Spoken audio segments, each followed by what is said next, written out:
we're constantly going elsewhere to look for experts that we either have in the diaspora or we have in our countries.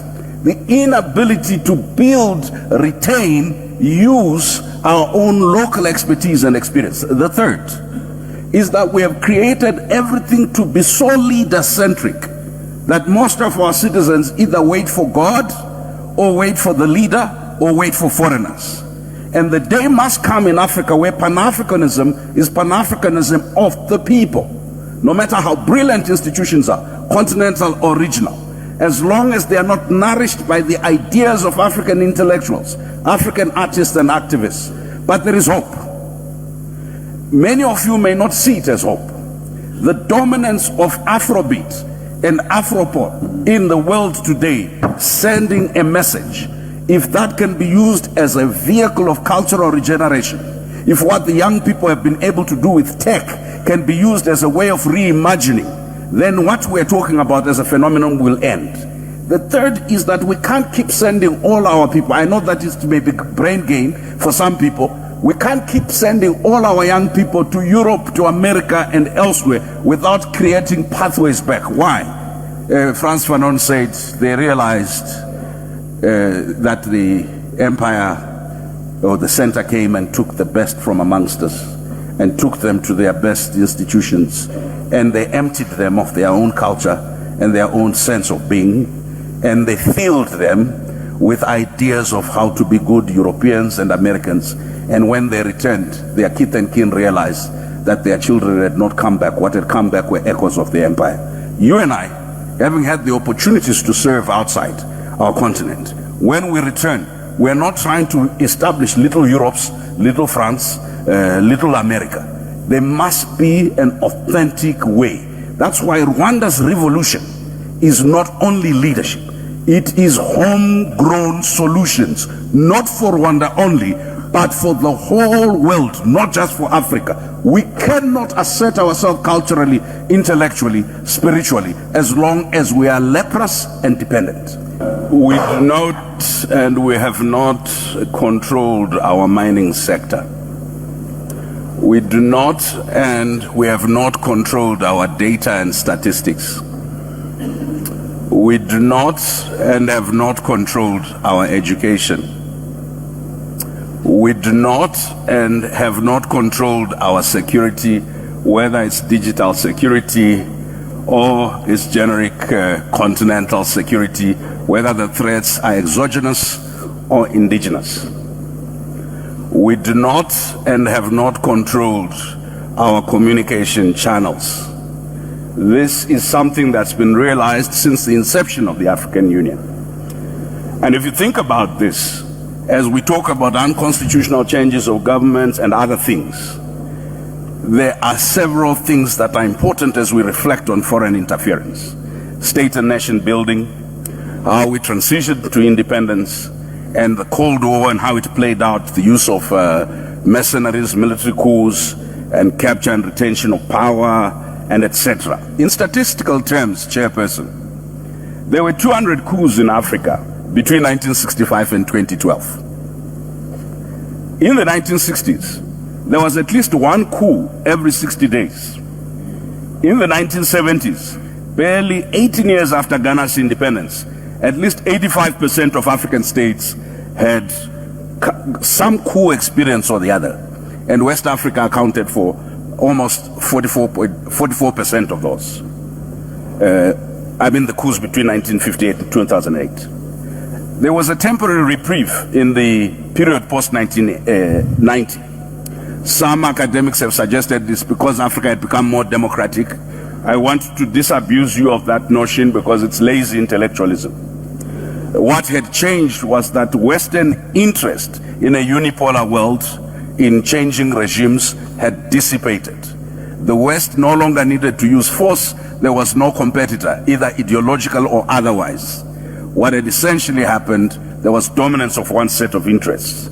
So as we reflect on unconstitutional change of government, it's not just mere tinkering at the local level, but it's also what explains the ouster of Nkrumah, the assassination of Lumumba, the assassination of Sankara, the assassination of Amilcar Cabral, the assassination of Samora Machel, the ouster of Sekou Touré. What is the fact?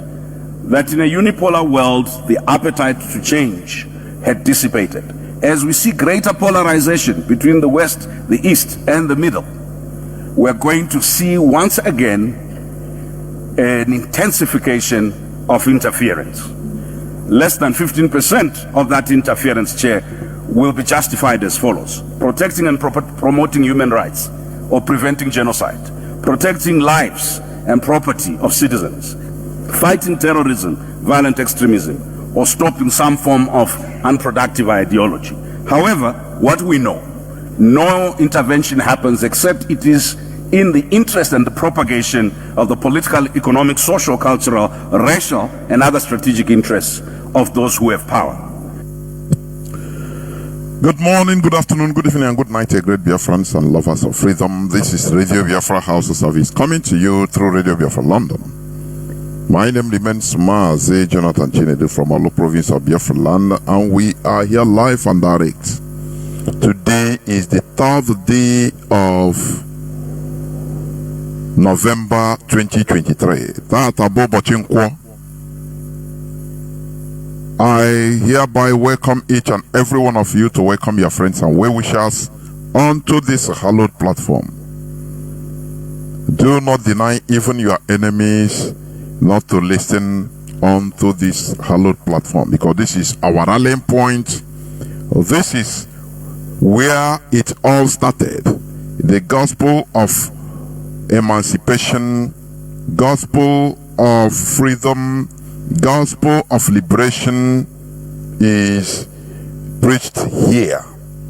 It doesn't matter how bitter you think it may be, but this is the bitter pill that heals. Therefore, I urge each and every one of you to call your friends and well-wishers, call even your siblings, in order to tune in to Radio Biafra London House of Service.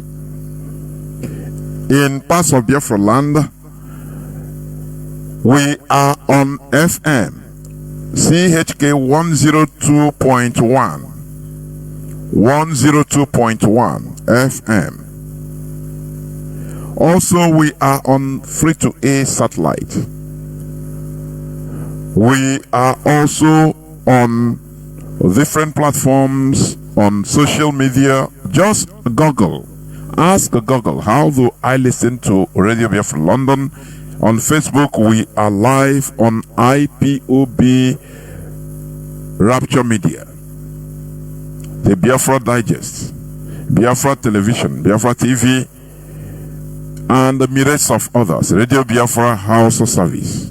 These are some of the platforms through which you could be listening to us live. Moreover, as long as you have a smartphone, you can download IPOB Community Radio. It is a low data consuming application for those that are listening all over the world. Download it, IPOB Community Radio. You can be listening. It is on 247. It doesn't stop. This is our own application. Therefore, once again, I welcome each and every one of you to today's edition. Today is the 3rd day. 3. Ụbọchị nke atọ n'ọnwa iri na otu n'afọ 2023. Tata bụ ụbọchị nkwọ. For you to understand that we are live and direct. I know that it is now 17 minutes past the hour wherever you are listening, for you to understand that you are live and direct. Our leader remains Mazi Kano, who is still in the enemy dungeon, in the Nigeria DSS dungeon, solitary confinement, illegally. Albeit being released, Mazi Kano has been legally released by the Nigerian Appeal Court. But Nigeria being a banana republic,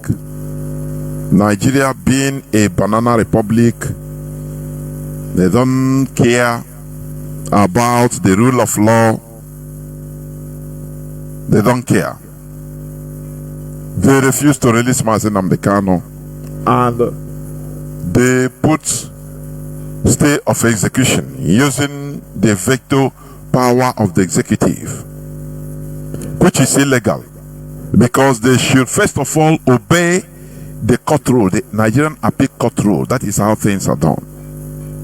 You see, the reason why Nigeria is lagging behind, is going backwards. Nigeria is a quagmire it is today because there is no law and order.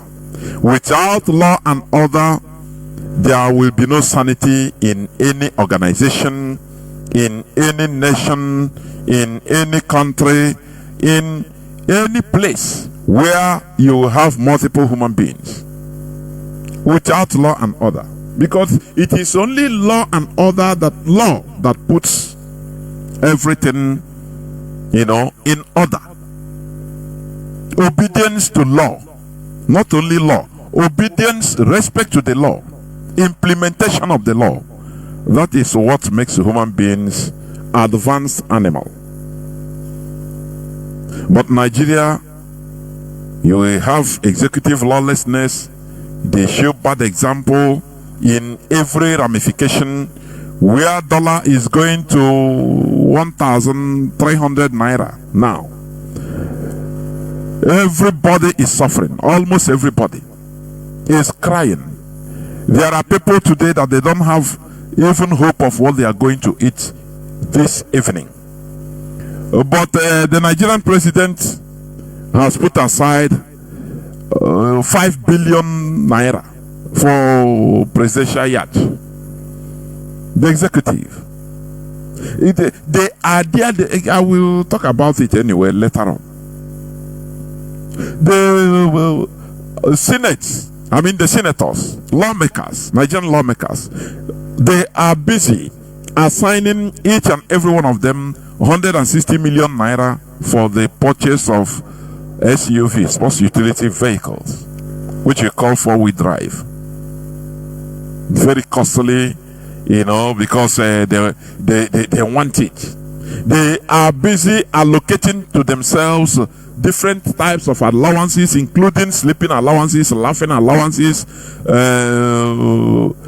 small girl, expenses for extra girl allowances. They are busy allocating to themselves all these. For you to understand that the population is dead. I will play it for you. I will show you. The Nigerian population is dead. That is why the politicians are alive and kicking. They are relaxed, doing whatever they want to do, without no question. Because the population is incompetent. The population is complete dead bodies. I've been saying it, and let me repeat it again. In every country, or in any country that calls themselves democracy, republican, or republic, if the politicians are at ease, relaxed, know that the population is suffering.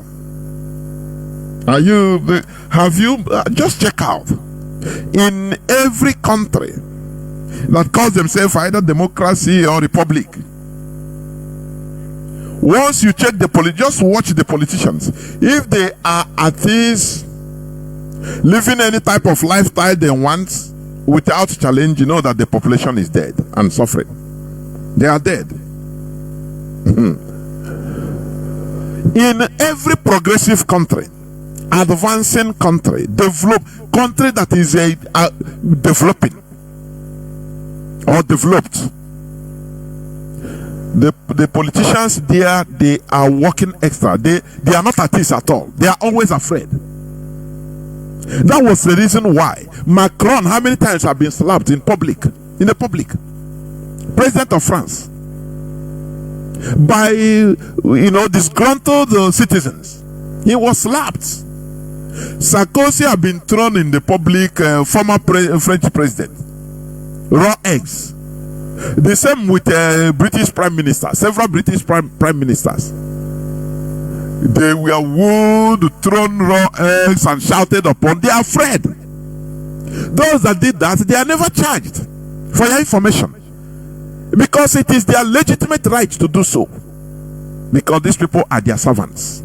But wherever you see the politicians go with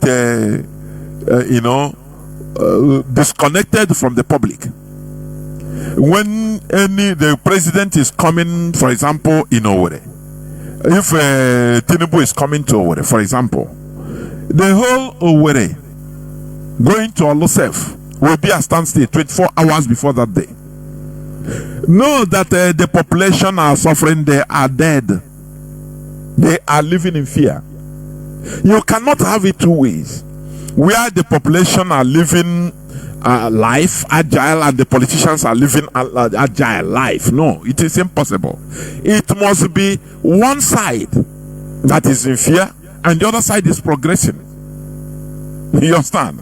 One side, either the population that is living in fear, suffering, dead, and the politicians are suffering and are enjoying, busy sharing their loot with impunity, as the case of Nigeria. Or you see where the populations are at alert, living good life. Be ready to kick out to rise up to storm any politician that is want to bring any policy that is anti-people, or they presume to be anti-people, anti-population. In the case of Israel, in the case of Europe, America, Japan, these are examples. They pursue their politicians. But in Nigeria, they don't care. They don't care. Instead, everybody is striving in order to enter into the hems of affair of people, of politics. Which reason? To loot, to be among those subjugators. That is how bad it is in Nigeria. But we must continue. Mazi Nnamdi Kanu should be released. On the 15th of next month, December, his case is going to be ruled. We must understand that this is freedom fighting. We will continue fighting. Like the other day, Mazi Chinedu was on air. Some people were asking, Mazi, what if they didn't release Mazi Nnamdi Kanu? What is IPOB leadership going to? What is the plan? I start wondering. I say, okay, so they want the IPOB leadership to start saying, okay, issuing threat like autopilot. Otherwise, we will use nuclear weapon to bomb everywhere. Is it not childishness? We have passed that level. Obi is a boy. Obi is a boy. Sometimes Obi have to grow and become a man. That is the stage we are in. Obi have become adults. Not anything we are going to do, we come and talk it. This is freedom fighting, for goodness sake. The hand that is holding Mazi Nnamdi Kanu is the hand that held Mandela for 27 years. Oh no, do you people calculate at all? Because you allow sentiment to overshadow your sense of reasoning. We must continue fighting. It doesn't matter what happens. We continue fighting and they will release him. That is it. That is the bottom line. So, it is not something that is born out of sentiment. Oh, how can he be there? Oh, Mazi Nnamdi Kanu completely understand what freedom fighting is. You understand me? So, it's not out of sentiment that anything is going to be done. No. We will wear Nigeria out. We will push them into releasing our leader in any way. That is it. So it is not something that we're supposed to be pinpointing. Oh, we are going to do this. No, please. And let us remove sentiment. Our mission is to restore Biafra, to champion the restoration of Biafra. That is the mission of IPOB. And that mission continues. That objective is there always. There is no looking sideways or going backwards. No, we have no back to go to anywhere. Therefore, let us continue championing this fight.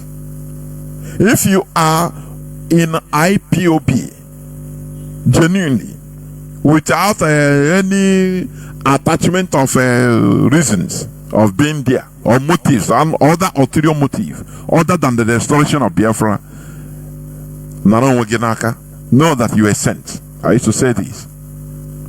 Therefore, we have seen what is going on, the elections that is going on, including Imo State election on the 11th, which is, I think, next Saturday, on the 11th of November.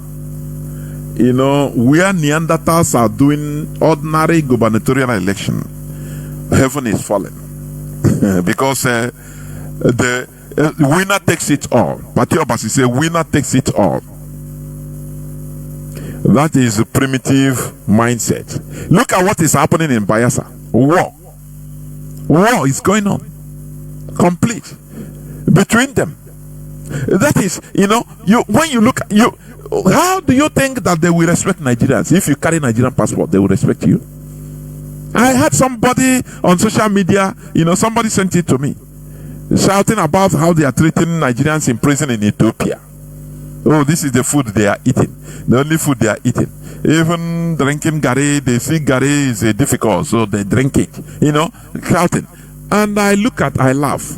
I say, what about, have you checked the prison, Nigerian prison, where they don't even, the Nigerian jails, what food there is awaiting trial? You have to bribe even to be sent to court, to be carried to court.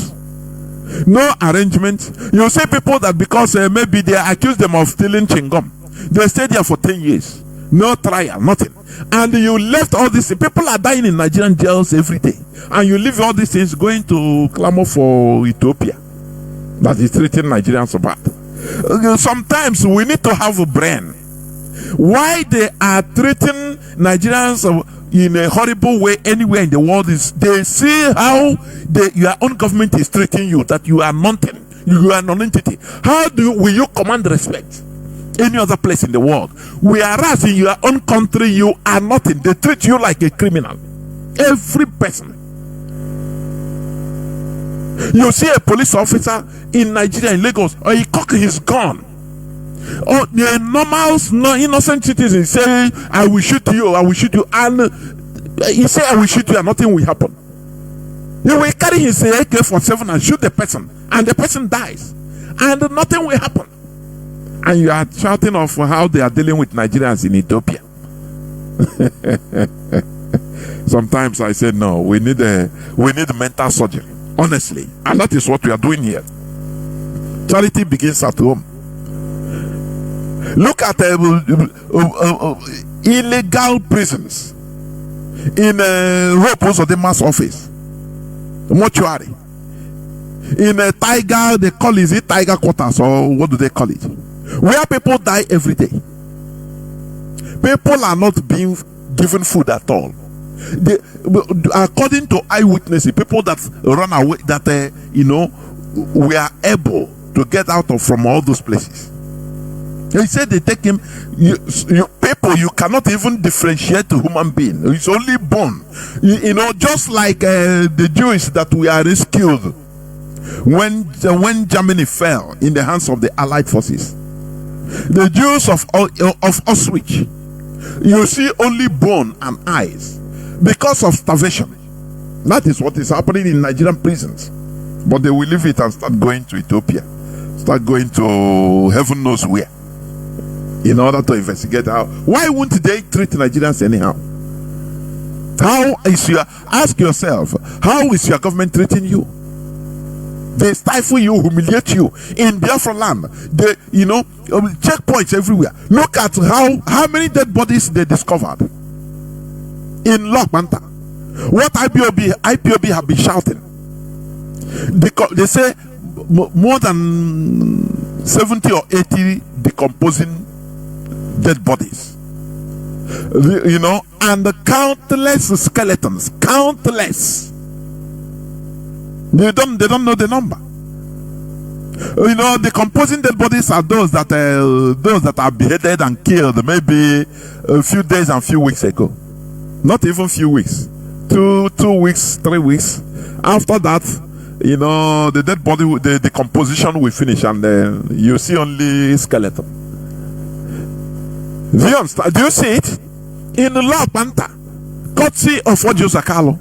And people are not not doing something about Ojo Zakalo, who brought this death in our land. IPOB have been shouting on top of our voices. They kidnapped a bishop, prelate, Anglican prelate. He came out and testified that what is happening there, the army, all of them are intact into the business. With big people, big men, Alhajis and the other Igbo politicians that have cows there. Kidnapping, ransom taking, killing. They discover this, and nothing is done. Only talking.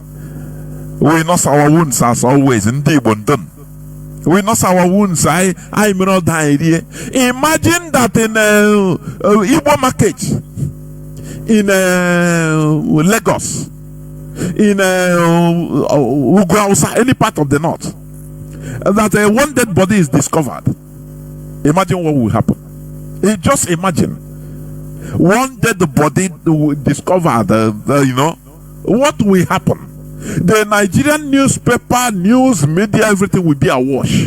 Every day will start killing the Igbos. They will burn down the market. Everything. But lo and behold, it happened to us. They kill us. They come to our land. They kill us. They continue killing us. Our politicians are taking it for granted, even aiding them in order to kill us, like Hope Uzodimma, just for his political interest, for him to be a governor. That is how bad it is. From 1970, the caliphate started the very brutal war of conquest of our land. Many people don't understand this. They thought that Arabic. Just watch an interview by Rudolph Okonkwo, granted to this our senator. What is his name?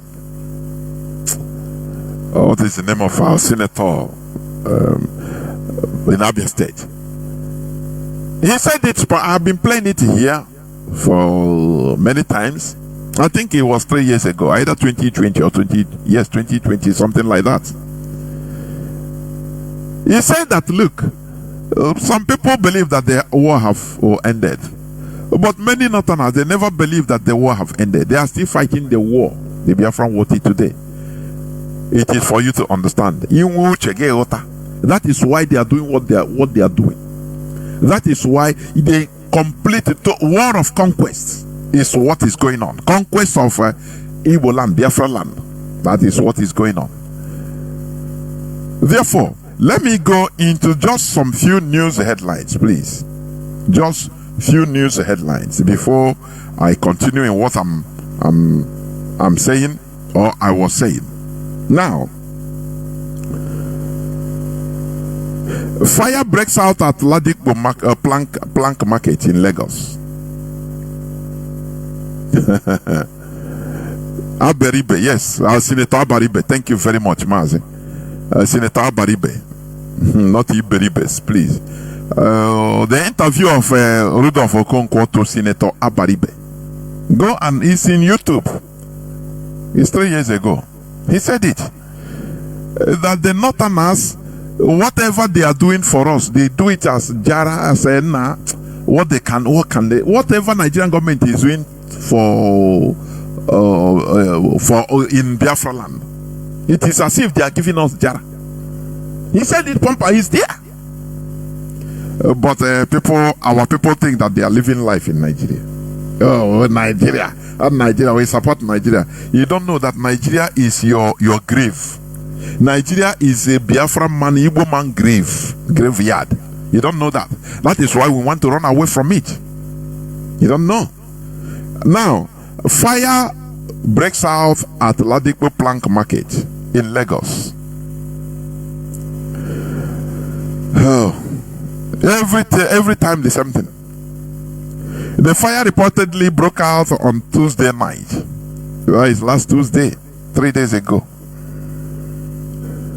Adeseye Margaret, director of Lagos State Fire and Rescue Service, said the incident was reported about 11:45 p.m. on Tuesday. She said the fire, which raged overnight, was doused through the combined efforts of the fire crews from Sare, Egamu, Ajegunle, Lekpeju, and Bolade stations of the agency, with complementary help from the Federal Fire Service. These are nonsense. Which fire service? We are born Ndebo. When I used to support one of our brothers, media warrior brothers, that say that continue maintaining that our people might start thinking twice when collective catastrophe happen to everybody. You understand? And there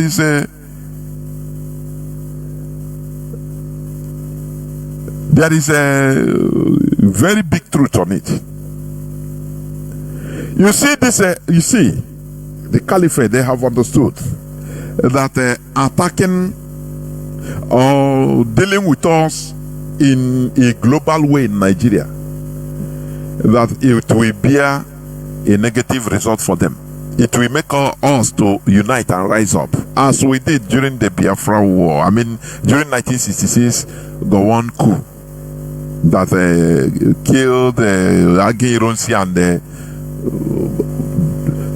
massacred the first one of the pogroms against our people, against Igbo people, against Biafrans. When we talk about Igbo, Ibibio is there, Ejo is there. They killed, even to the extent they wanted to start killing mistaken Yorubas, the Igbos, until they were, they sorted themselves out, say, no, we are not Igbos. So.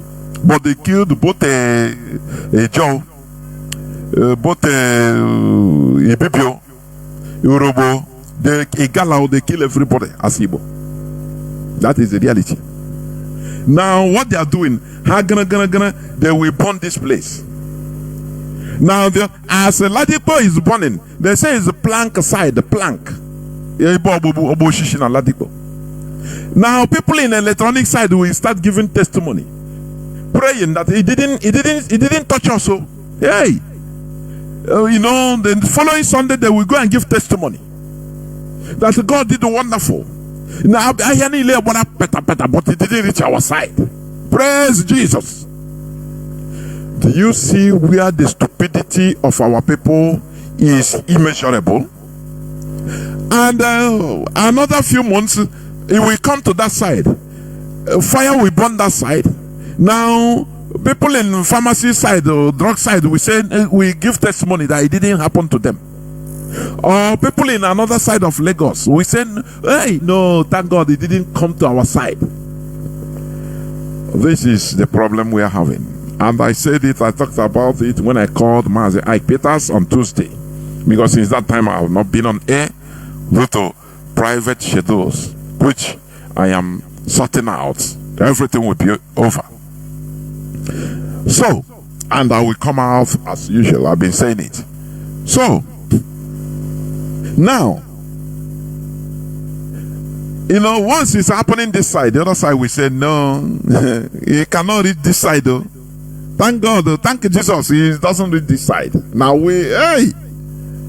this is why, let me put it, any part of Biafra land that fell, all of us fell. If we start feeling like this, before God and man, we will never relent. But when something like what is happening in Imo State, another Biafran state, we say no, it cannot happen on our side. In Imo, no, hey, if on our own state, it cannot happen like that. And you look the antecedents, you see that all these things have been happening. Though in Hope Uzodimma's case, it is wholesome, it is overwhelming. That is why we will never relent in holding even the people,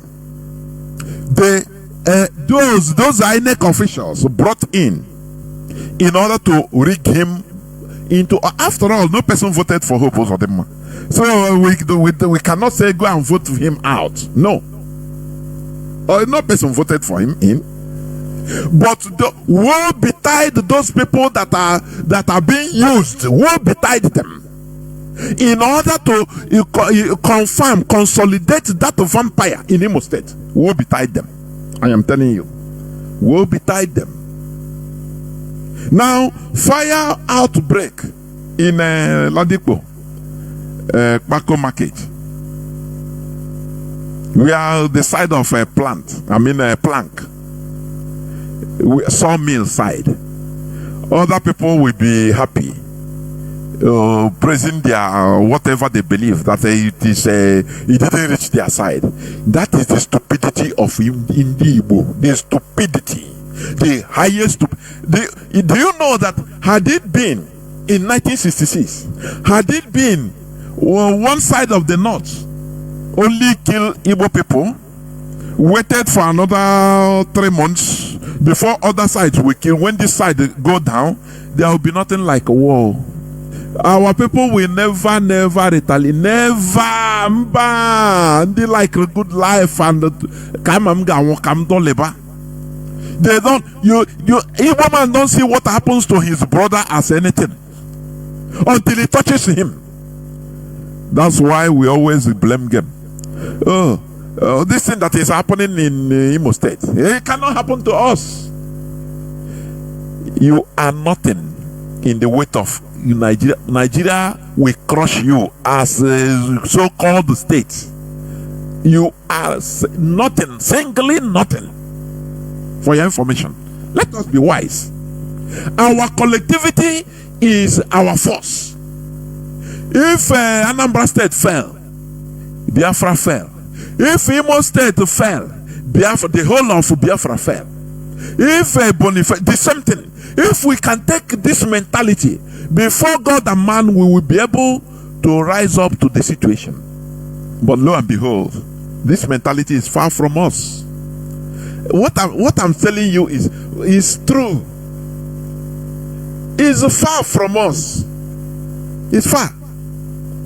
Instead, we started into who is the victim, who is the culprit, who is the cause. Is you people. You people don't do this. You have. Why is it in Imo State? Is it only Imo people that are living there? We have the generality of people from both the Biafra land and others living there, doing their businesses, even born there.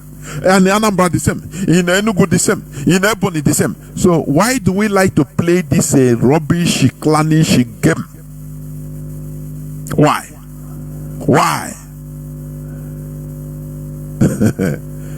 It's a very big question that should be answered rhetorically in each and every one of us, our brains.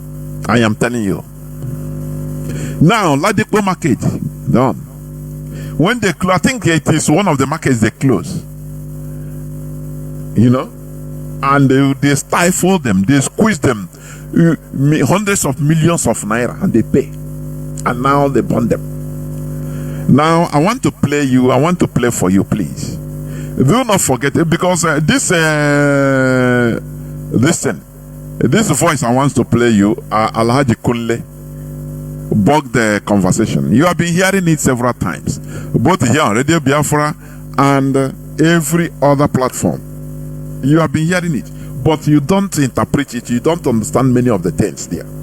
That is our problem. That is our problem. Now listen. Ladipo market has the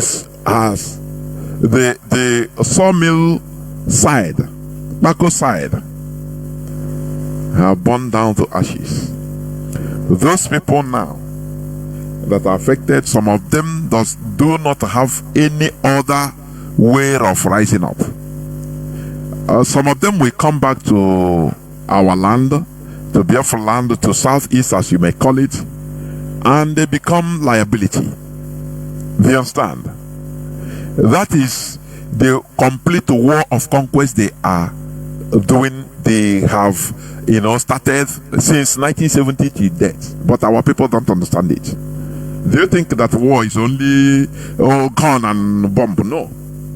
This is the worst type of war. Rendering us useless. So that we be eating our own brother's flesh. And I thought I know why in our land. Our land will become, uninhabitable. Because when people will come with annoyance, who will they show that annoyance? People that their shop burnt. They have no person to hold accountable. Nigeria is very far from them. Now, when they reach a Biafra land, some will enter Anambra back to Anambra, some will go back to Imo, Ebony, a different parts of Biafra land, Iguacha, and they become problem. With that annoyance, they will start kidnapping. Do you see that? With that annoyance, they will become armed robbers. If they see you, they don't pity you, because they have to release that anger in them, but they are releasing it to the wrong person. Do you see what they are doing to us? But you, with your smallish, primitive, selfishness, you cannot understand it. When we talk about being marginalized, you don't understand. Now listen to what Alhaji and Kule have been saying. Listen, please, listen.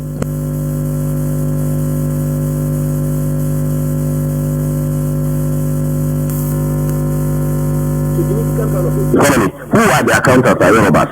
Who are the judiciary and lawyers are Yorubas? Who are the civil service are Yorubas? Today we can't find any one of them. So or not so? So that's why the Yorubas say, even if we want to leave this country, we must get this power out of the hand of the Igbos and reposition ourselves. The Northerners really benefited from that Jonathan too much, Alhaji. Hey, we have the calculations of the government. We agree. What can he do? He must now. He must. He wouldn't do just that. He must. He knows that we can do it. He must deal with us. So that was why the Yoruba said no. Whatever it is. So, but what I assure you, let's keep on praying for President Buhari. Oga, we have learned our lesson. We have been in our area here now. They be praying for him. We have learned our lesson. We pray for the prophet because and even our success. No, to tell you the truth, the northern people, when you stand in the presidency, honestly, the trust at least of the southeast is finished. And I assure you too, in Yoruba land, listen to me, I am coming. This really helped Northerners in 1979. I am coming, please. They helped Shagari. Listen to me, not that they help themselves, gentlemen, please. We don't need anybody in this country, they help themselves. Let me ask you a question, sir. Let me ask you a question. Between cars, industries, there is some place I want to bring out. They do that. The Igbos were completely in charge. This is the Yorubas that were saying it. We read it, and under Jonathan were even considering to cut off and put their Oduduwa Republic. But they realized if they do that, the Igbos were completely in charge of finance, civil service, security, and everything. If they do that, now East and the North are enjoying good. Exactly. I'm coming now. The Yorubas now. You didn't benefit at all. I'm coming, yes. The Yoruba at a point, the Yoruba intelligence at a point realized that if they cut off, the Igbos will finish them. If they stay as it is and Igbo continue ruling, they will be completely finished. Before Jonathan, significant part of the economy, who are the accountants are Yorubas? Who are the judiciary and lawyers are Yorubas? Who are the listen to me, not that they help themselves, gentlemen, please. We don't need anybody in this country, they help themselves. Let me ask you a question, sir. Let me ask you a question. Between cars, industries, and human beings, who are more in number? And the Northerners now. Not number. I'm not talking of population. I'm talking of economy now. I'm talking of cars, the motors that we drive. Yes. And industries that we have. Yes. If you put them on one part and you put human being on the other part, who are more in number? Cars are more. Cars are more than human beings? Human being. Good. Two, if you put fuel and food by the side, which one is consumed more? In food now. Good. And we have food. So people are actually helping themselves. Let me tell you, even in Yoruba land, let me tell you what they will do to you for this. Yes. What Oba of Lagos said that Listen attentively here, please. Listen. we are pushing them to the ocean. Most of these markets that are burning in Lagos, look at it, they are Igbo-dominated markets. Most of these markets that are burning is Igbo-dominated markets. Does it ring any bell to you? Continue listening. You get me? In fact, some Yorubas were telling me when I was in Lagos last weekend that it is we, the Northerners, when we are in charge of Lagos as federal capital, that open room for Igbos to come and dominate them. And it's over now. And it's over. All the businesses Igbos are doing, we are going to bring it and do it. You get me? Fashola for the past 5 years have refused to approve any industry, especially pharmaceutical, to Igbo people. Find out. You are right. You are right. Do you get me? Right. So the Yorubas in these 4 years, that's what we are telling ourselves. If we in the North want to be useless again, let us be. But the Yoruba people in the 4 years, they want to control their land completely. That's why Buhari have to sign that Lagos is going to be given special status. We are going to have a kind of semi-regional system. Lagos is going to have special status. It means nobody again will control Lagos. The indigenes of Lagos are the ones that are going to control Lagos. They can form land policies. Do you get me? They may decide to say, you as a Yoruba man in Lagos, you will pay 5,000 naira per annum for a land.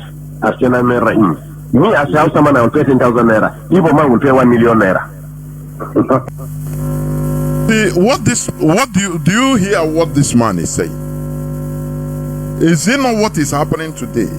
Let me ask. The type of hatred against Igbo people, it is the same type of hatred between Israelis and Palestinians, Arabs and Jews. How can we continue staying in one place as a country? Does it make sense at all? Just imagine. I have been saying this, that they think that they are destroying Igbo. They don't know that they are destroying everybody. How can people with such kind of hatred? Also, they don't want us to go. They say, oh, stay. But the type of hatred is from another planet. I am telling you. And the worst is that the people that are hated, they don't even know. People that are hated, they don't even know that they are hated.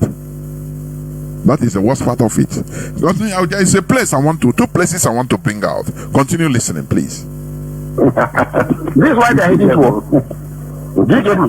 So now, unfortunately, again, the attitude of the Igbos have made the illiterate Northerners who have not gone to school to realize now, I say they are powerful. They are the one who give these people land to stay. They are the one who give them food by the power of God. Yes. They are the one who accommodated them by the power of God. Do you get me? Yes.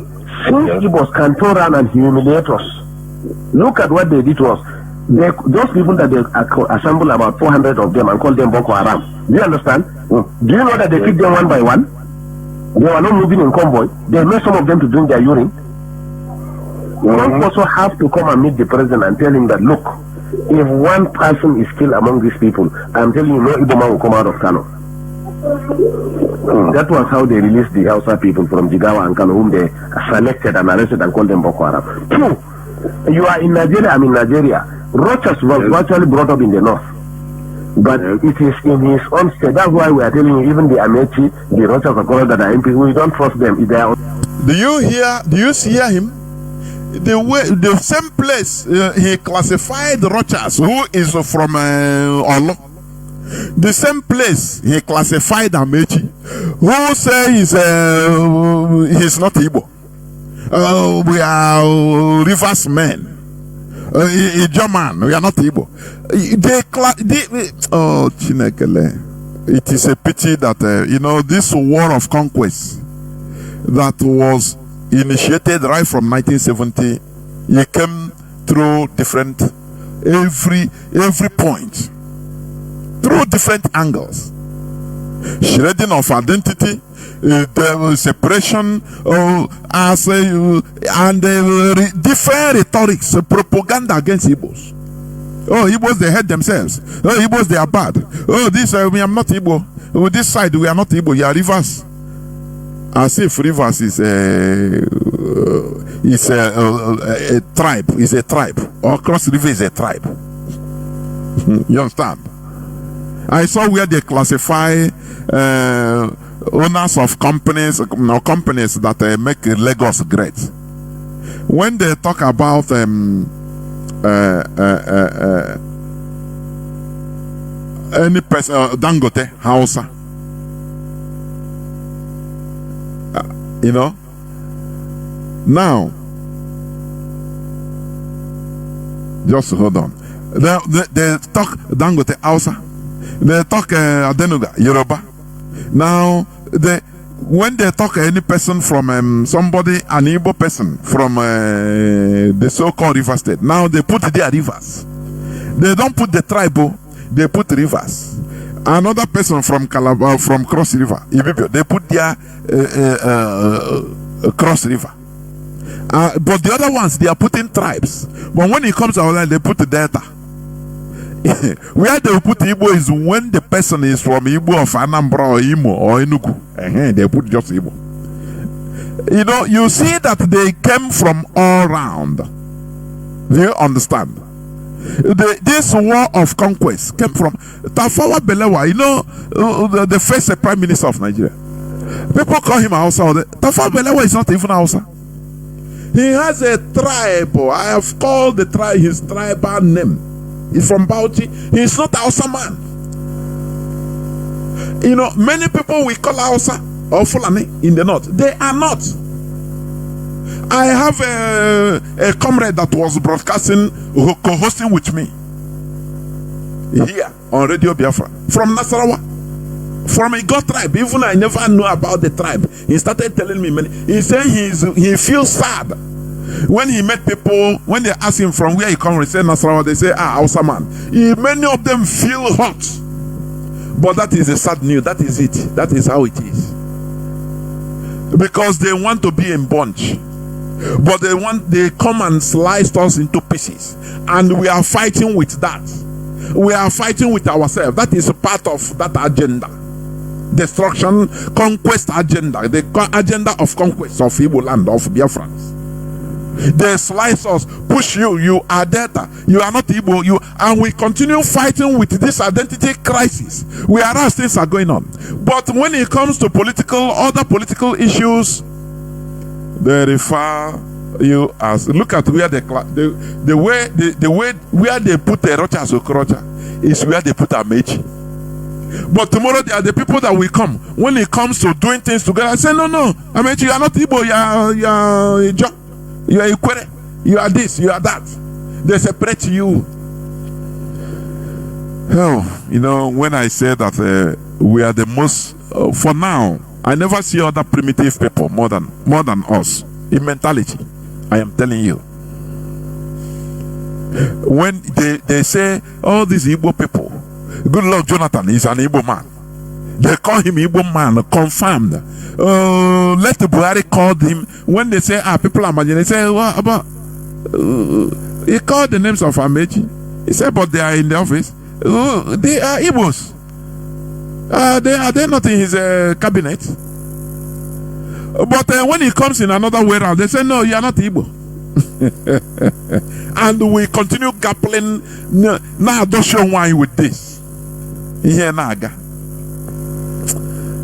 They said they will not trust them because they are businessmen. And that is it.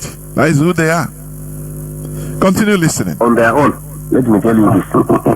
They are on their own. Nobody can deceive us again. We are wise now. Businessmen now. They are businessmen. No, what I'm telling you is that Rochas was he is running to Sultan. He didn't know Sultan has no significance in this government.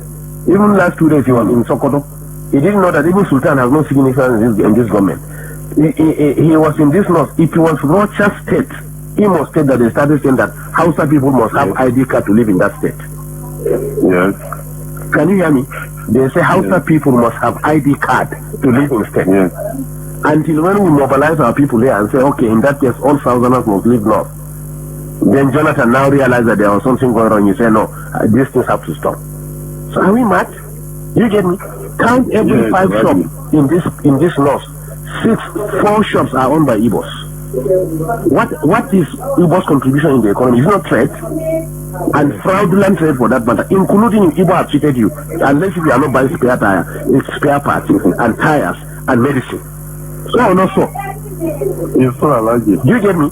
Yet we accommodated them. Is it going to Dubai to bring fake drugs that we cannot do it? Now the plan is drugs now. No Igbo man will again sell drugs in this north. We are going to bring it from Kano. Drugs are brought by air. They are going to open massive coolers, rooms in Kano and import it all north, and maybe whatever we want to buy, come and buy from Kano. No Igbo will sell drugs again. We are tired of all this nonsense. We know how to control our places the way they control their own. What we are saying is that we are all Nigerians, but we are going to learn what they are doing in Southeast and do it in the North too. Simple. Yes.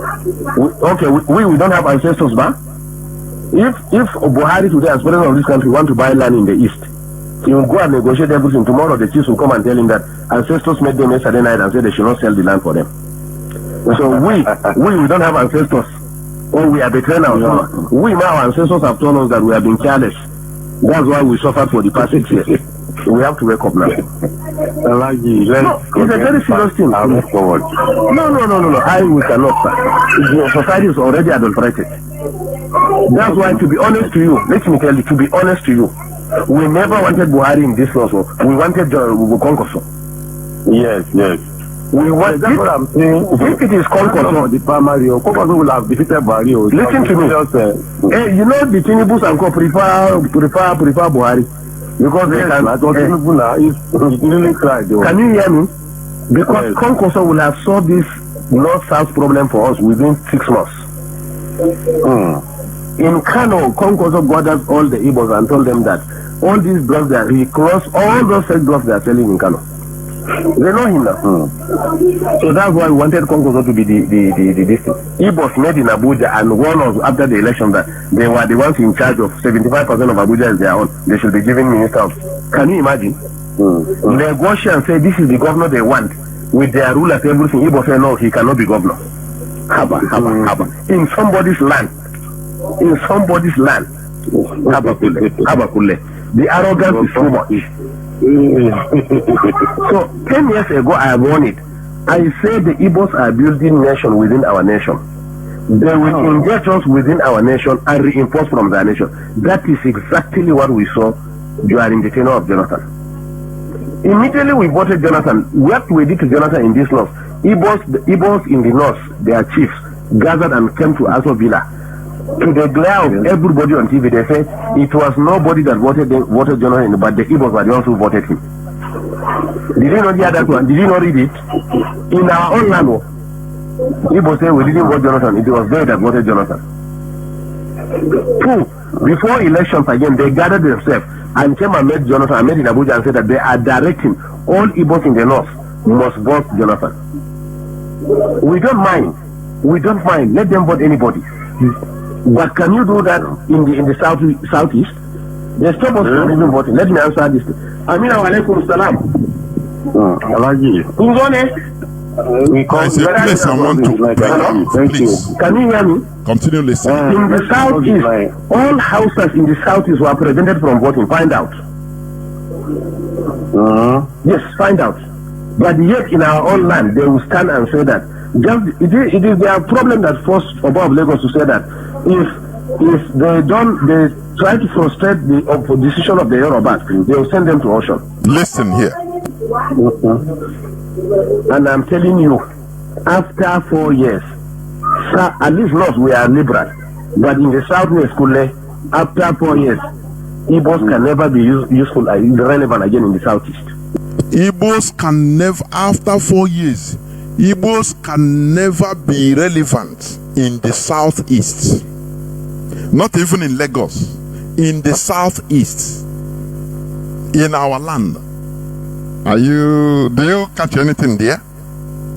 They will knock us. They will burn our shops in Lagos. They will stifle us. They will increase everything in Abuja, in every part of the. Now they make our land uninhabitable.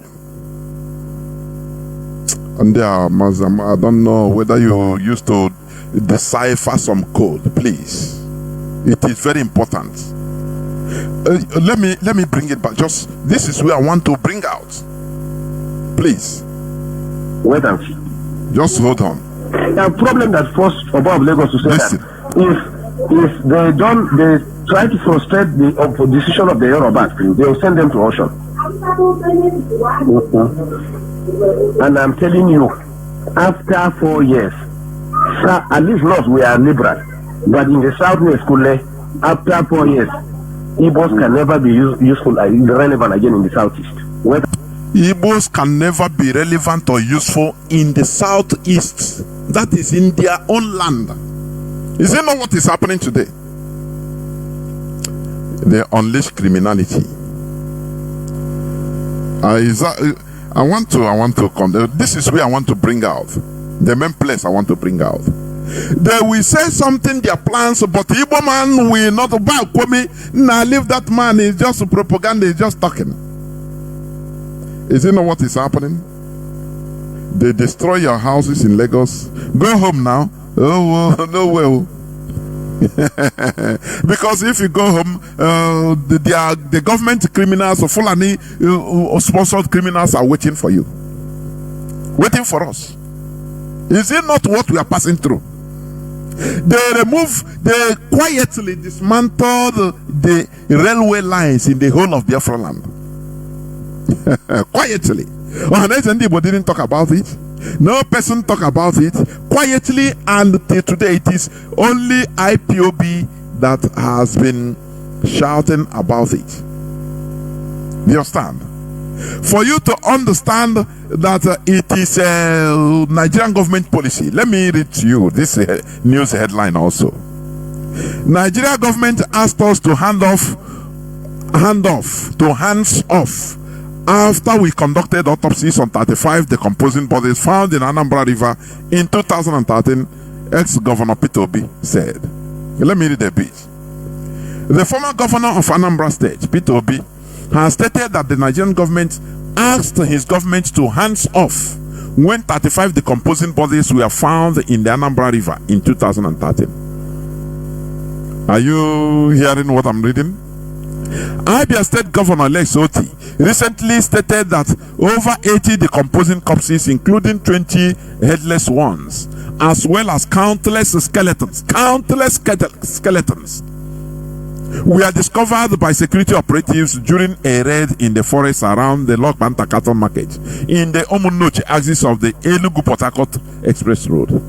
Are you hearing it? Countless skeletons. It can be thousands, it can be millions. These are our people. Oh, Chineke. And you see, this guy, Ojo Sokalo, that brought these killers in our land. Anytime he come to Ibwere, people will start shouting, oh wow, I don't know what they call him in their place. They will start praising him. But he brought death to our land, and he said it that he brought Ruga. He's the first governor to bring Ruga in Igbo land. Now, countless skeletons, and everything die as usual. No responsibility, impunity. Now, Peter Obi now was referring, he said, oh, this is what happened to me when I was a governor.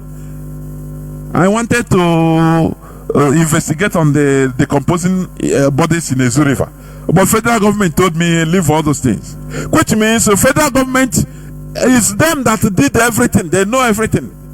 Their sponsoring is a policy to destroy Igbo lives, to kill Igbo people, to make us to be irrelevant even in our own land. But Peter Obi kept it. For the unity of Nigeria, he kept this secret. He didn't come out. If what he's saying is true, he didn't come out on the open and say, I want to investigate on the death of people in Ezu River, which was found. It's very sad. But the federal government said, no, I should hands off. He kept it. That is how selfish they are. And they want to be a president. People are obedient to be in our favor. Is that what you're saying? Do you see what we are suffering? He kept it that, this something of this magnitude. Instead of coming to say this, that defend his people, he said no. Do you remember during the Goodluck regime when Goodluck want to really fight Boko Haram? The Kano governor, he rose up, he said, no, stop killing these people, you are killing them. Terrorists is defended openly. But our people cannot do that.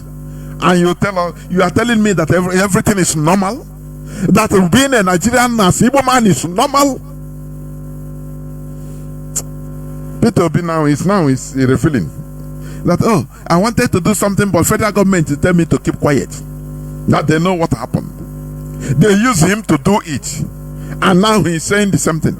Now, those headless bodies, those decomposing bodies and countless skeletons, your loved ones might be there. You are not going to see them again.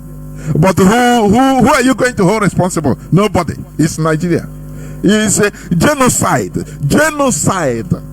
Government sponsored genocide in our land that is going on every day through different angles, by the military, by the Nigerian police, Nigerian military, every one of them.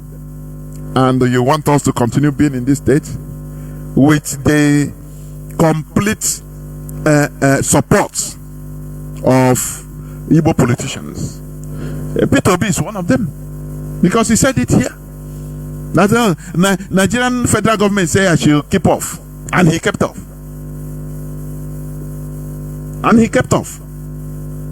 Because he wants to retain his political office. You don't know what a leader should be ready to die for his people, the people he's leading, but they don't do it. No, they don't do it. Look at Hope Uzodinma that is being used, the vampire of Imo State. He never even normally, technically, he never contested. He was never among the governorship contestants, because APC had no representative or candidate in Imo State because of the problem of Rocha Sokorocha, this and that. They annulled it. Now they just come and sign for his own personal interest. He want to destroy Alibo, starting from Imo State. He want to destroy Alibo with the complete backing. Once they see a willing tool, like the caliphate, they are scavenging for a willing tool in Igbo land. Anytime they see a perfect one, oh, they give him the maximum support. That's why, he came out, Hope Uzodinma. He came out openly. Let me see. I think I have that news. Let me look at it. Let me look at it. Let me bring it. Okay. Hope Uzodinma said that NLC President Ajero was meddling in partisan politics, so I intervened as security chief officer. Imo State Governor Uzodinma confirms attack. And he sent them. But look at how Nigerians are very, I don't know, they are hypocrites. Oh, Falana is calling for the policeman that beat Ajero to be prosecuted. Whereas they have seen the person that gave the order came out and spoke, say, it's me. Hope Uzodinma is him that will give the order to attack this man, even to kill him. They want to always a scapegoat. One junior is scapegoat. Do you see how hypocritical they are? What is democracy? Where people cannot come out in order to protest, in order to show their anger in peaceful protests. Do you see Hope Uzodinma? I will read the IPOB press release. A letter, I will read it. Bringing out the names. And tomorrow being Saturday, I will go full on Hope Uzodinma. You understand? The reason why he should not be there, because we have to be alive in order to agitate for the restoration of Biafra. We should be alive. All those people have been killing. Peter Obi confirmed it that it is the federal government that is doing all these things. So that when you see people that are coming, sit at home, no market, they will start killing our people. It is Nigerian government that is doing it. You can be used without knowing it that you are being used. When they allow you, they give through their, you can be serving the purpose of maybe a government, a secret service, without even knowing it, that they are the people that are on your back, at your back, helping you to do what you are doing. Hope also must say that he is the person that ordered for the attack against the Nigerian Labour Congress President Ajero, who came to Imo State to help in protesting, peaceful protests for workers that have not been paid for 20 months. Now you see people like Femi Falan. That is why look at all of them. They are useless set of hypocrites. I call for that policeman that beat Ajero to be prosecuted. Arrest that one. But this is the main person, the chief that sent them. You don't attack him. You don't call for his arrest. Do you see why Nigeria is a quagmire? And the Nigerian government, the Sokoto Caliphate, who this man is doing their bidding, is destroying lives, massacring our people, right from the harvesting organs, torturing people to death. He don't pay workers, but he hired the hotels, the whole hotels in Imo State, for how many days? I think 4 from the 4th, whether from tomorrow to 12th. Do you see that?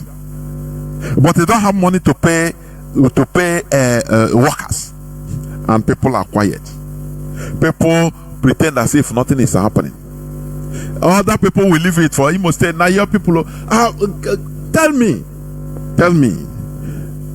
this thing that happened to NLC president.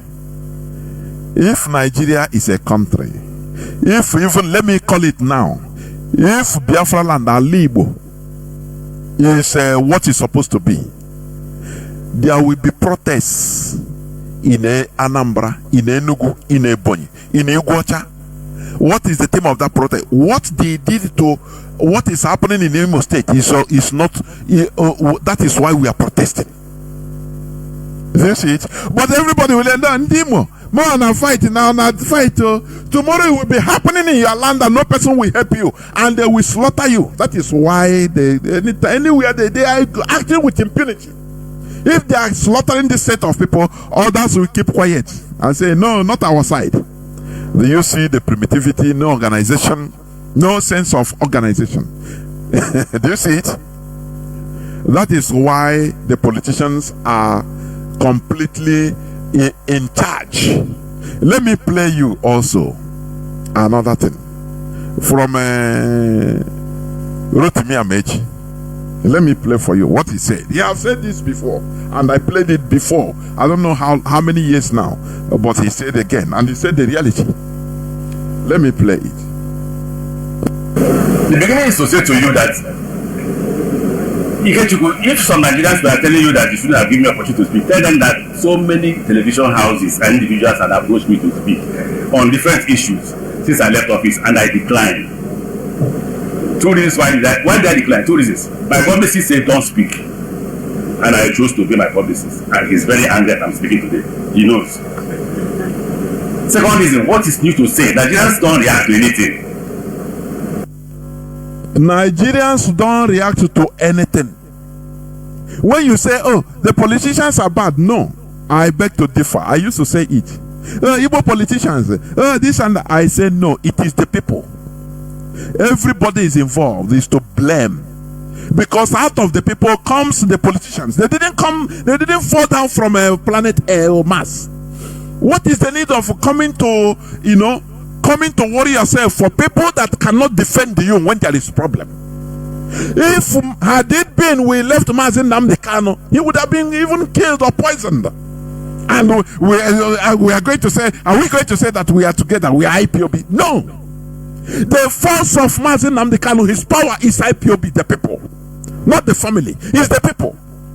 Why they never kill him is because of what we are doing. For your information, in any country where the masses don't care, once it happened to this person, they don't care. Somebody will come and start talking for the interest of the people. After he will be kidnapped and slaughtered. Everybody will go up and continue their normal business as if it all says, I beg, waiting that one concern me. I beg me, I did look for food where me and my children go chop. He don't know that he is lesser than animal. That mentality. That is why many politicians, when they, even Igbo politicians, they will come up with, I'm telling you, they will first of all come up with good faith.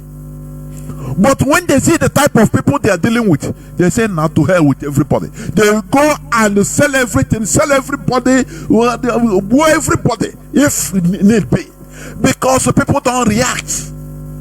When there is need for them to be protected, they don't do that. Now, what do you want? That is what this man is saying, and it is a reality. He's saying, how do you expect me to come and start talking about the issues of Nigerians, whereby if anything happens to me, no person will react. They will laugh and say, that one. That is why they are there to loot. For your information, if you are condemning the Nigerian politicians, Igbo politicians, I say no. It is the people, the character of the people that needs to be condemned, because we have to first of all grow up mentally, start acting responsibly as human beings, as normal human beings, before we can produce, politicians that can be like our mental state. Because any politician that is coming out from Igbo land is reflecting the character of people. I used to say it here. If you condemn the politicians, what about the lower people? What about somebody, an Okada miserable man that is ready to sell his brother for 1,000 naira? He will go and point. He's an IPOB. They should kill him. What are you going to say? Is he a governor? Is he a politician? Is that the mentality that we should attack? So that by removing ourselves from this type of mindset, now we can produce people that can go up and defend everybody. Do you understand that? And the people that are defended also will defend the person defending them. The same way we are defending Mazi Nnamdi Kanu today. If not for IPOB, Mazi Nnamdi Kanu should have been past tense. Forget about what the brothers and sisters are doing. That is rubbish. The power, the force behind Mazi Nnamdi Kanu is what the Nigerian government is watching. Nothing more. It's not because he's a Kanu family. It's not because he is too handsome or he is too educated. No, that is nonsense. So, you have to first of all build the people. You have to. That is why we attack the.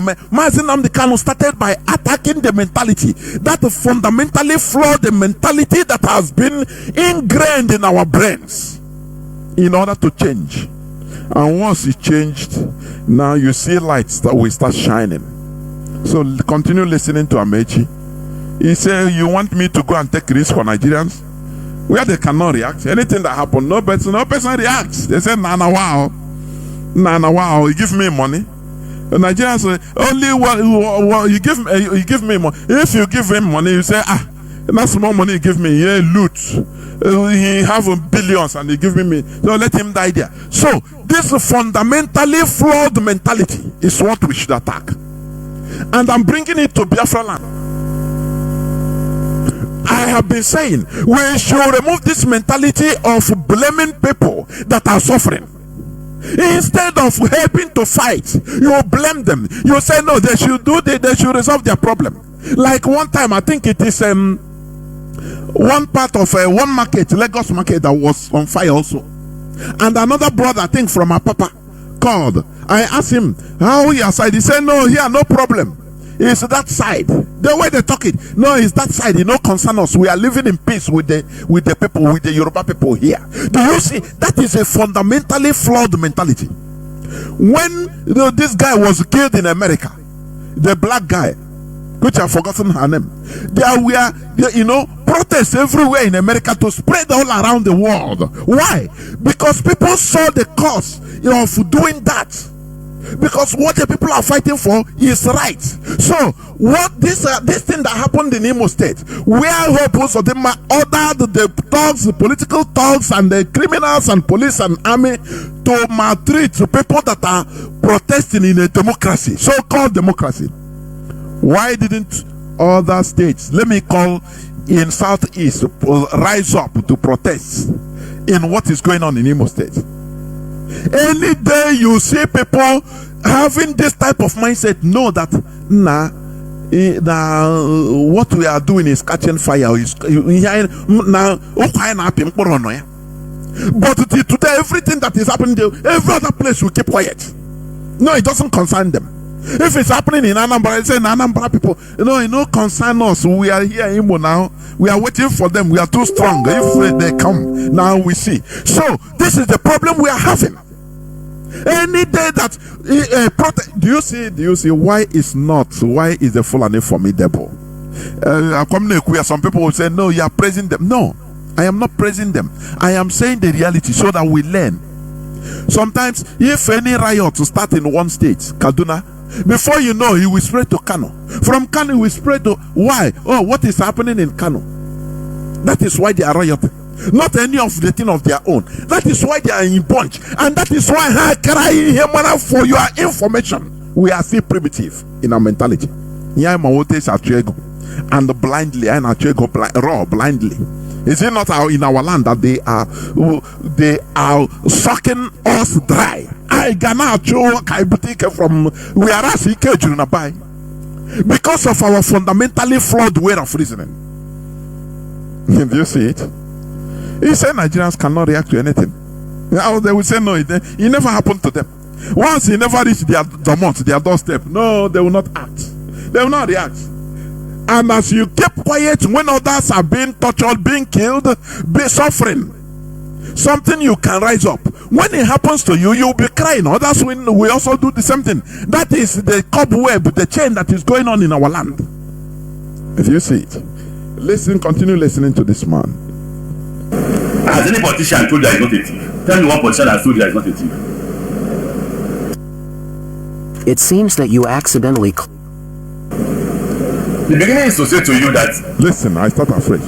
If some Nigerians were telling you that you shouldn't have given me an opportunity to speak, tell them that so many television houses and individuals have approached me to speak on different issues since I left office, and I declined. Two reasons why did I decline? Two reasons. My publicist said don't speak, and I chose to be my publicist, and he's very angry that I'm speaking today.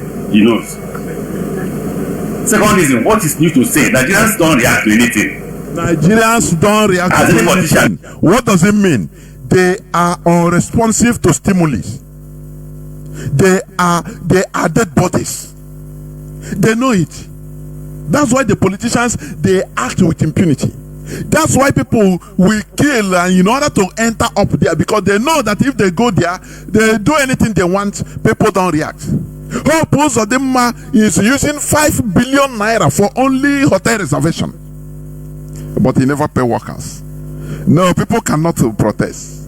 They protested in Owerri. They pursue them, give them tear, they beat them. Other states around Imo State are watching. They don't do anything. Now in Imo State now, don't worry, we are waiting for them. If not here, hey, we are very strong. We can do it. That is the primitivity. People everywhere, they look at one set of people, what they are fighting is right. It will catch fire. Others will follow. Join. That is what makes people civilized. That is what is called the civilized people. If you understand? Because they are collective. Joining it, not selfish. No, it's in only Owerri. It's in Imo State. It doesn't matter. People in Enugu, they are going back, they are normal. It doesn't concern them. People in Anambra, it doesn't concern them. What concern them? Nah, it happened in Owerri. People in Iguacha, what happened? Now beg, make on no carry on this side, more on a stay there. In Ebony, the same thing. The same way will be happening to your place, others will keep quiet. Because people are unresponsive. People have not risen to that mental capability of understanding the modern governance of a society. Do you see it? A politician is telling you, and that is reality. If Nigerians are reacting for what happens to others, the politicians will be afraid. They will not treat anybody anyhow, because they know that when we treat this person, others will rise up. Why are people afraid in the north?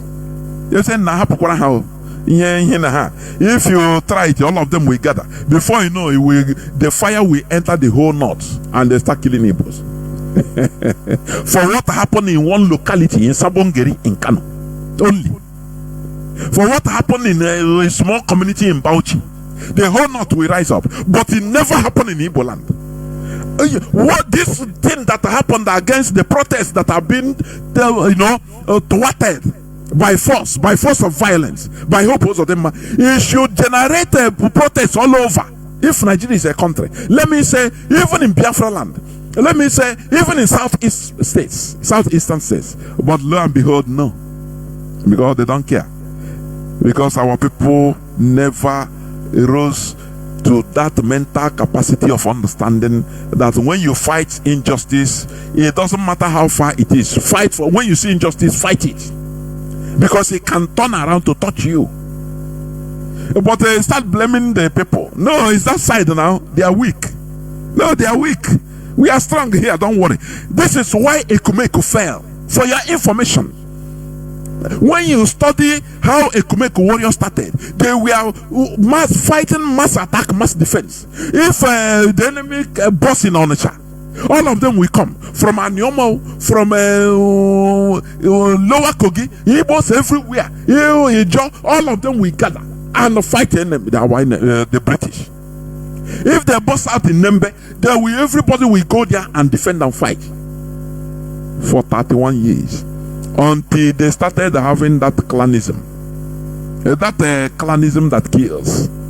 Now, it seems now we are Neochana, we be the warriors. So now our people they kill. Now we they suffer most. They go everywhere, they fight.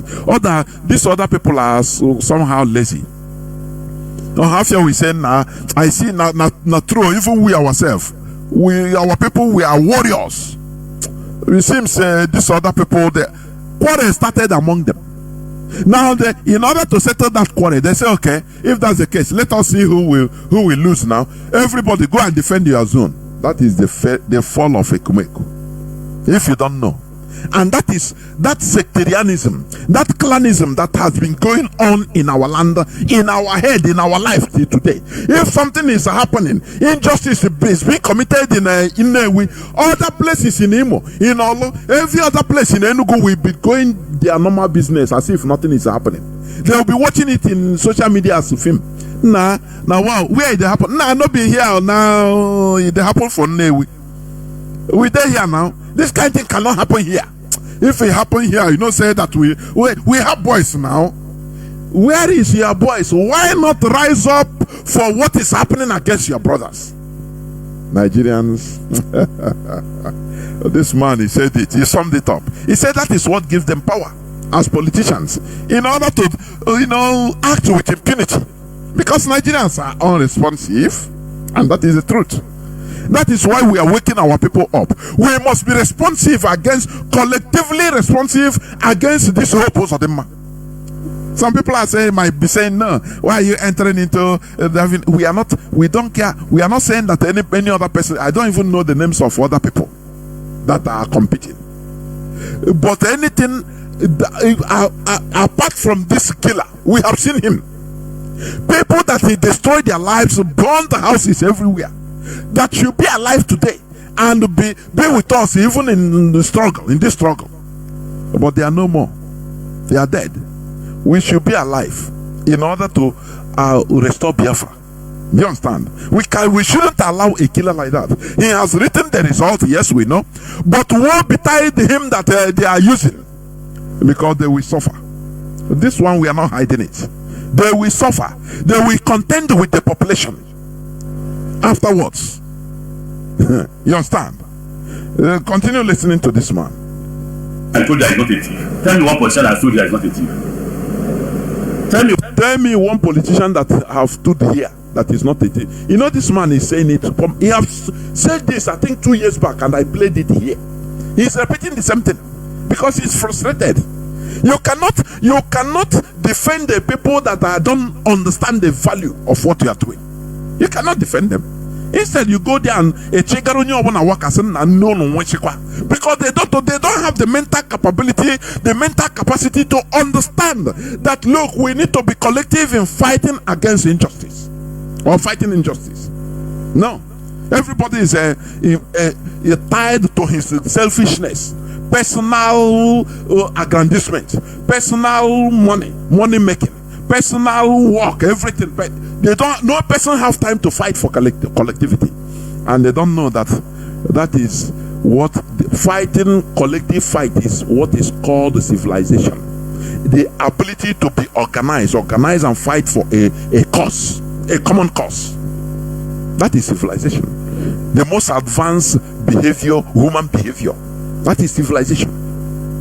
When people that are only they are there to fight for their own personal interests, go your work now, anything that happen to us, they say no, I beg. I know one problem. I beg. Me and my children, we are here.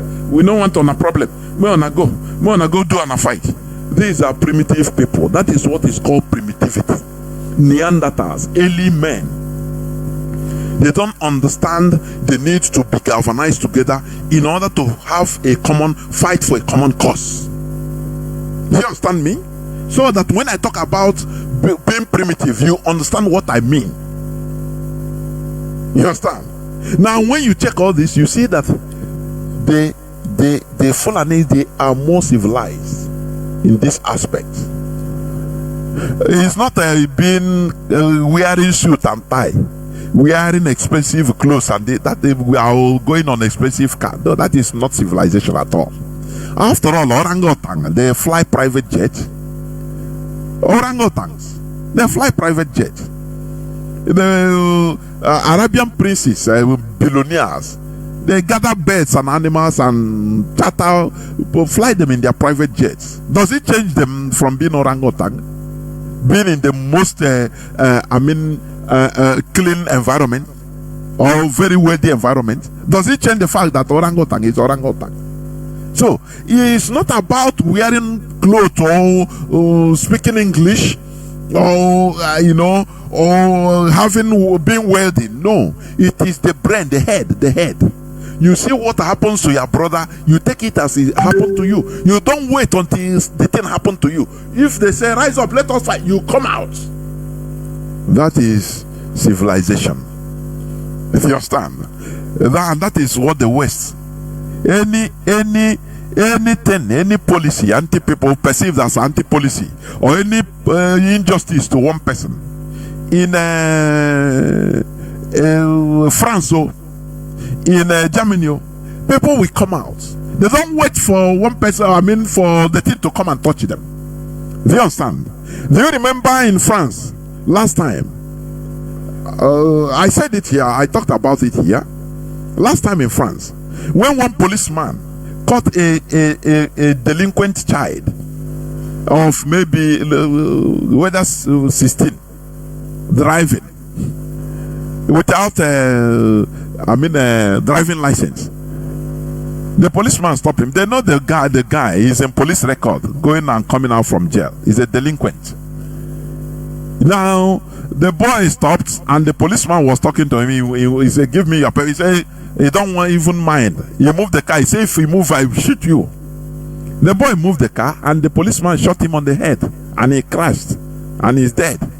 People rose up, French all over, they protested. They wanted to lie, but not knowing that somebody was videoing. French police lied that no, the boy is because I think he's from Algeria, origin from Algeria or something like that. Yes, that he want to ram the car on them. They lied, but not knowing when the video, somebody brought out the real video of what happened. People came up, people say no, this is injustice. It doesn't matter even if the guy is a criminal, that the policeman have no right to shoot him. People came out and started protesting. So they said the president have to start appeasing people, because everywhere in France, that is what is called civilization, civilized people. It is not about skyscraper, no, it is in the head. When you see something that is wrong, you fight it. You do not wait to let it come to you, because when you wage it from far, it will never come to you. But when you wait until let it come to you, so that who do you want to fight for you? How many have you fought for? Now, that is the problem we are having. That is the main problem we are having. Let's continue listening to this man. Amechi is Chibika Amechi wrote to me. One, I don't know why your guy will forgery, no forgery. What politician told you I didn't forge? Which politician told you he went to university? Which politician told you he served in NYSC? Which politician told you he has a certificate? Nigerians know and still vote for them. So what's your problem? Do you see? Are you hearing him? Nigerians know. Like Tinubu. I put a documentary on my timeline by one David in the UNAB, that made a very good documentary on Tinubu. Now a criminal from criminality to presidency. And America, they just they know what they are doing. When he was a governor, they know. When he started vying for political office, they closed their eyes on him because they know they can use him. They promoted him even. Because as long as you are, they see you as a person that is fighting any of their political enemies, like Abacha. Because Abacha wanted to indigenize things to develop Nigeria. But they tag him as a monster. That is how, the same way they tag the Idi Amin. When I was a little boy, I was thinking that Idi Amin is just a one kind big monster that he kills, that eats a human being. Because of the way they tagged him, the way we read about him, not knowing that he's a person that was fighting against the West. So they used their media in order to tag him the real devil. Do you see what they can do in our heads? So this man is saying this. Nigerians know. They know Tinubu, they vote for him because they say it's their turn. Did Tinubu even campaign? He never campaigned. He never made any campaign promises. He just said, "This is my turn," and that is why he is doing his turn, his own thing, buying presidential yacht for 5 billion naira. 5 billion naira. Do you understand? So, what can you do? What can you talk? You talk, right on social media, and you keep quiet. You cannot rise up. That is how Nigerians are. Amechi said Nigerians know the truth. They know that the politicians they are voting for, they are criminals, but they cannot rise up. They cannot talk because they want to even have a share of cake in that the person.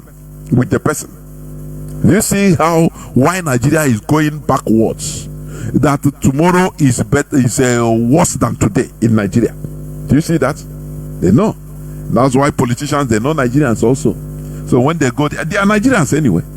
When they go there, then when they enter into the office, they behave as they want. Because they know that no person will rise up. They are dead bodies. Let's continue listening to Chibika Amechi. No, tell me what's your problem?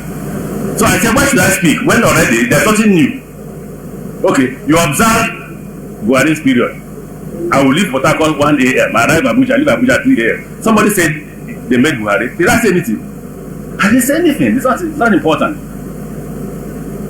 Nigerians choose who to believe and who not to believe. Nigerians choose who to vote and who not to vote. Even if you come to a Nigerian man's house and kill the mother, the father will continue his life. Do you see what this man is saying? Completely correct. You come to a Nigerian man's house, kill his mother, he will continue his life. He will go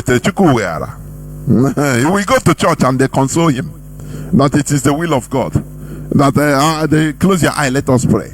And that one continue. No, as if nothing happened. He will never dedicate his or her life in order to fight that thing, that injustice, so that he will not touch another person's life, so that he will not touch another person. If you understand? You see, if for example, in an accident, maybe caused by police checkpoint or military checkpoint in Nigeria, maybe in a bus of 10 people, 9 people die, 1 person survive. That person that survived the individual, if he's a Christian, he will go to church and he will do feasts in his church and in his house, thanking Jesus that Everybody died, only me remained. No, hey, he doesn't care. But let me tell you why the Europeans, why white people are different. If it is a white person, do you know what it means? He will cry and he will dedicate his or her life to fighting the cause of that accident so that it doesn't happen to others. You know, I'm pointing to you what is civilization. This is what is called the civilization, the highest point of human behavior. You understand? But the other person is a human being, no? But as it's only him that survived, he doesn't care about the others. As Pastor Suleiman did, they killed others. He said, "Oh, his God saved him," but he's bulletproof. The other people that died, they are not him and his children, his family. They are intact in a bulletproof car. When kidnappers waylaid him and slaughtered, shot on him, their bullet, their AK cannot penetrate. Their bullet cannot penetrate because he's using bulletproof. But he's a ship, so that with the police escort that are using other cars, they massacred all of them, whether 12 or 18 of them. And he came to the church to glorify his Jesus. And the people are clapping. That is the primitive character of black man. When I talk about primitivity, understand me, because before you come and start saying, "No, Mazi Jonathan, we are not primitive." That is the primitivity.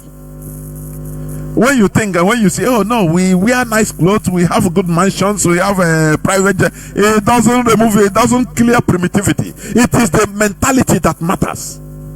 Do you understand me? Suleiman carried on. He never cared.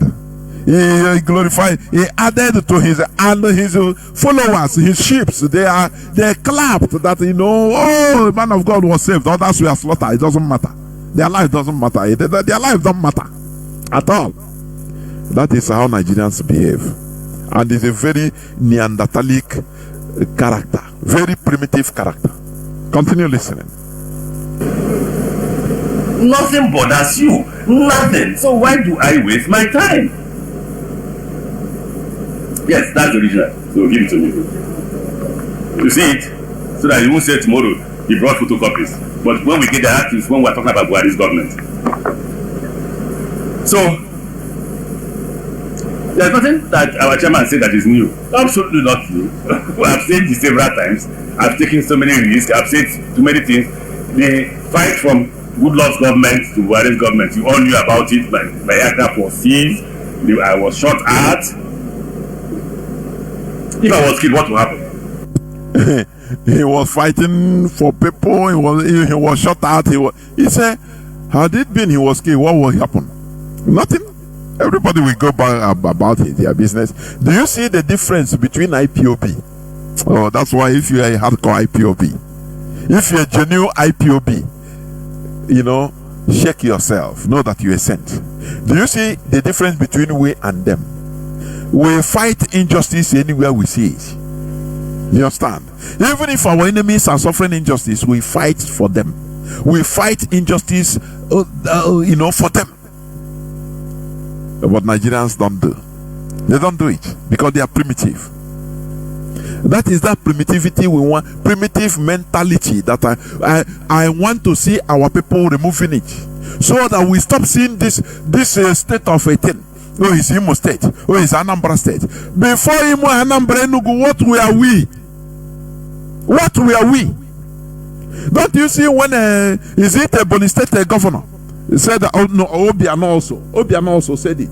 That no, when Mazi Nnamdi Kanu was on the ground, I think on 2017, that he should not visit Anambra, that he should continue in Abia State. And Mazi Nnamdi Kanu laughed and asked, before Imo and Anambra, what were we? Anything they classify, that is the character of a slave. Anything they classify, you take it. You fight because of it. Oh, I'm an Imolite. So you people are Anambra. They put that wage, and that wage continues in our head. And after you are talking against our people in the riverine, you don't know that in the hinterland also it is more rampant even. It is rampant. No, they are Anambra. No, they are Imo. No, they are Ebony. Anything that happens, I beg, let them fight. Let them fight it. So, fight on if it is in our own.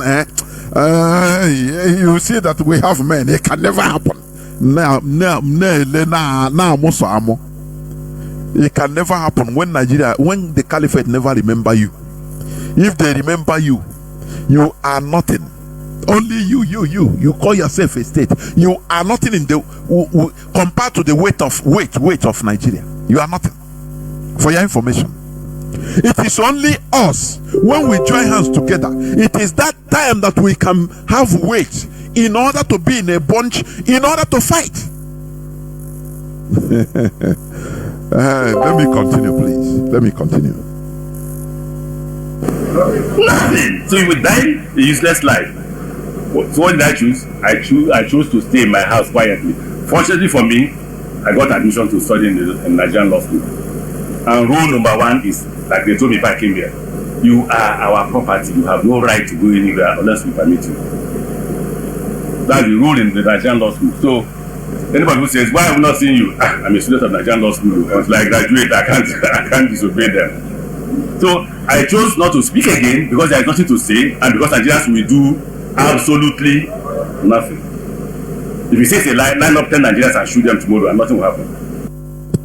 He said, if you say what I'm saying is a lie, line up 10 Nigerians tomorrow and shoot them, nothing will happen. You know, this is they are telling it to you in the face. And people, Nigerians, they call I don't want us to continue having this mentality. You understand? I don't want us to continue having this mentality of not reacting to other people's plight because he never touched you, because you feel that, oh, they are weak and you are strong. That is primitivity, and that is what is killing Nigeria. People will not react. You know, they don't respond to stimuli. You understand? And responding to stimulus or response to stimulus is one of the characteristics of a living organism. Do you know that? One of the characteristics of a living organism is responding to stimulus. But once you cannot respond, it shows you are dead.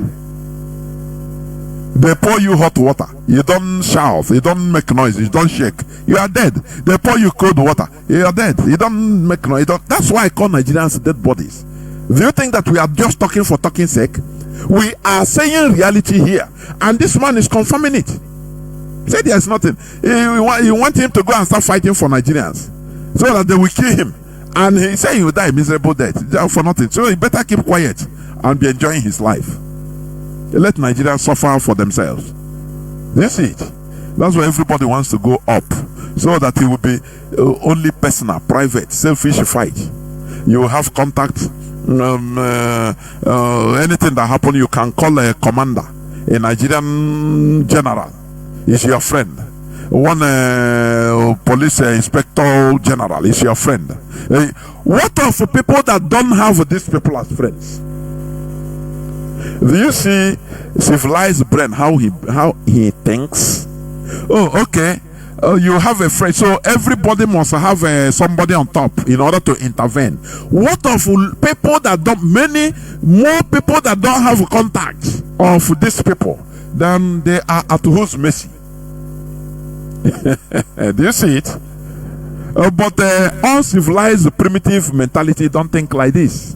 What matters to them is, oh, nah, I have a contact, so nothing will happen to me. Not in Nigeria. Nah, nothing. I have my friend is a general. He gave me a hotline. Anything, anywhere, any police stop me.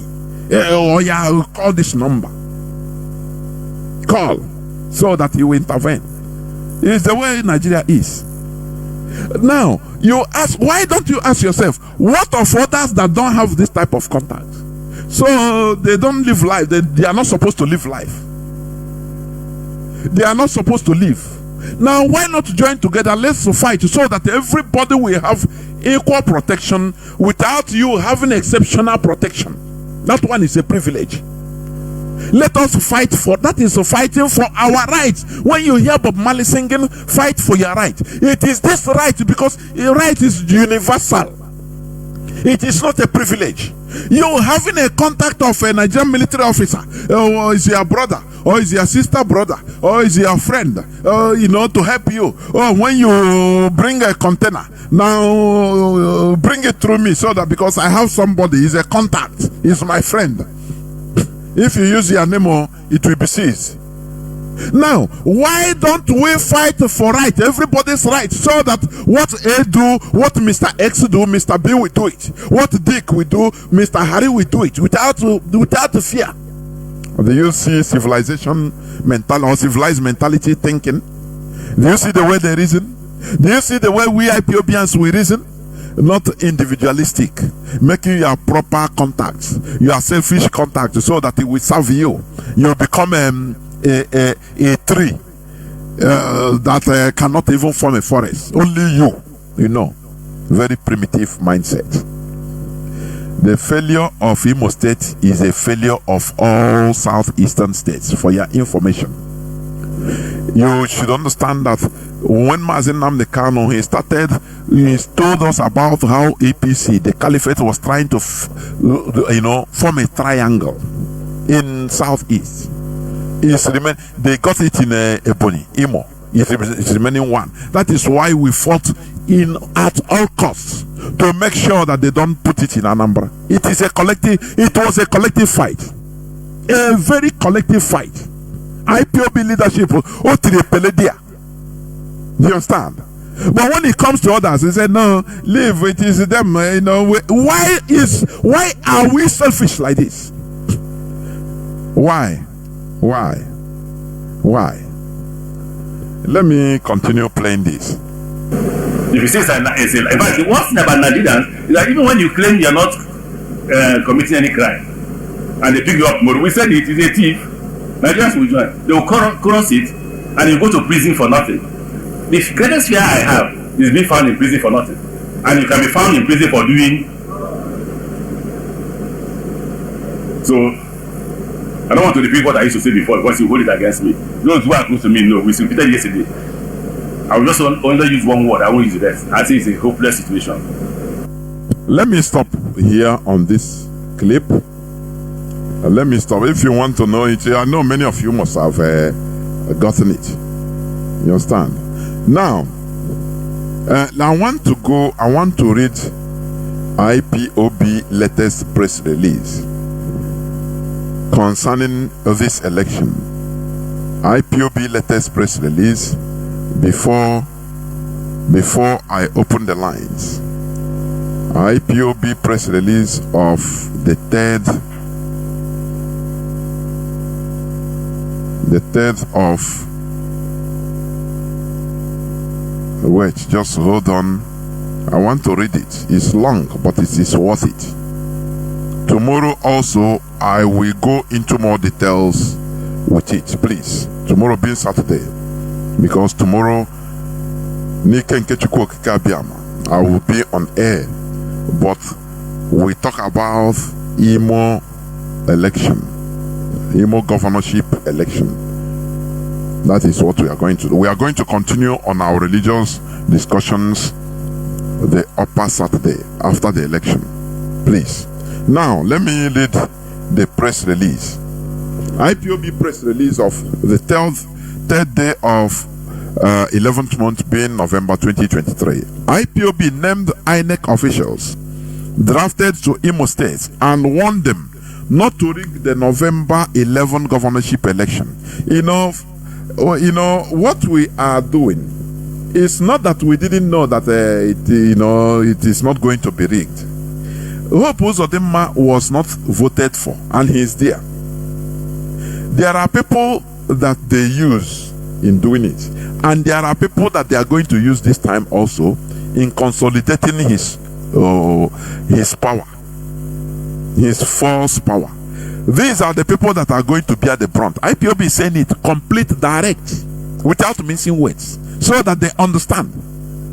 Because Hope Uzodinma is going to be giving you power. They will be pampering you, as usual. Now, you see, once they vote, look at it doesn't matter the voting.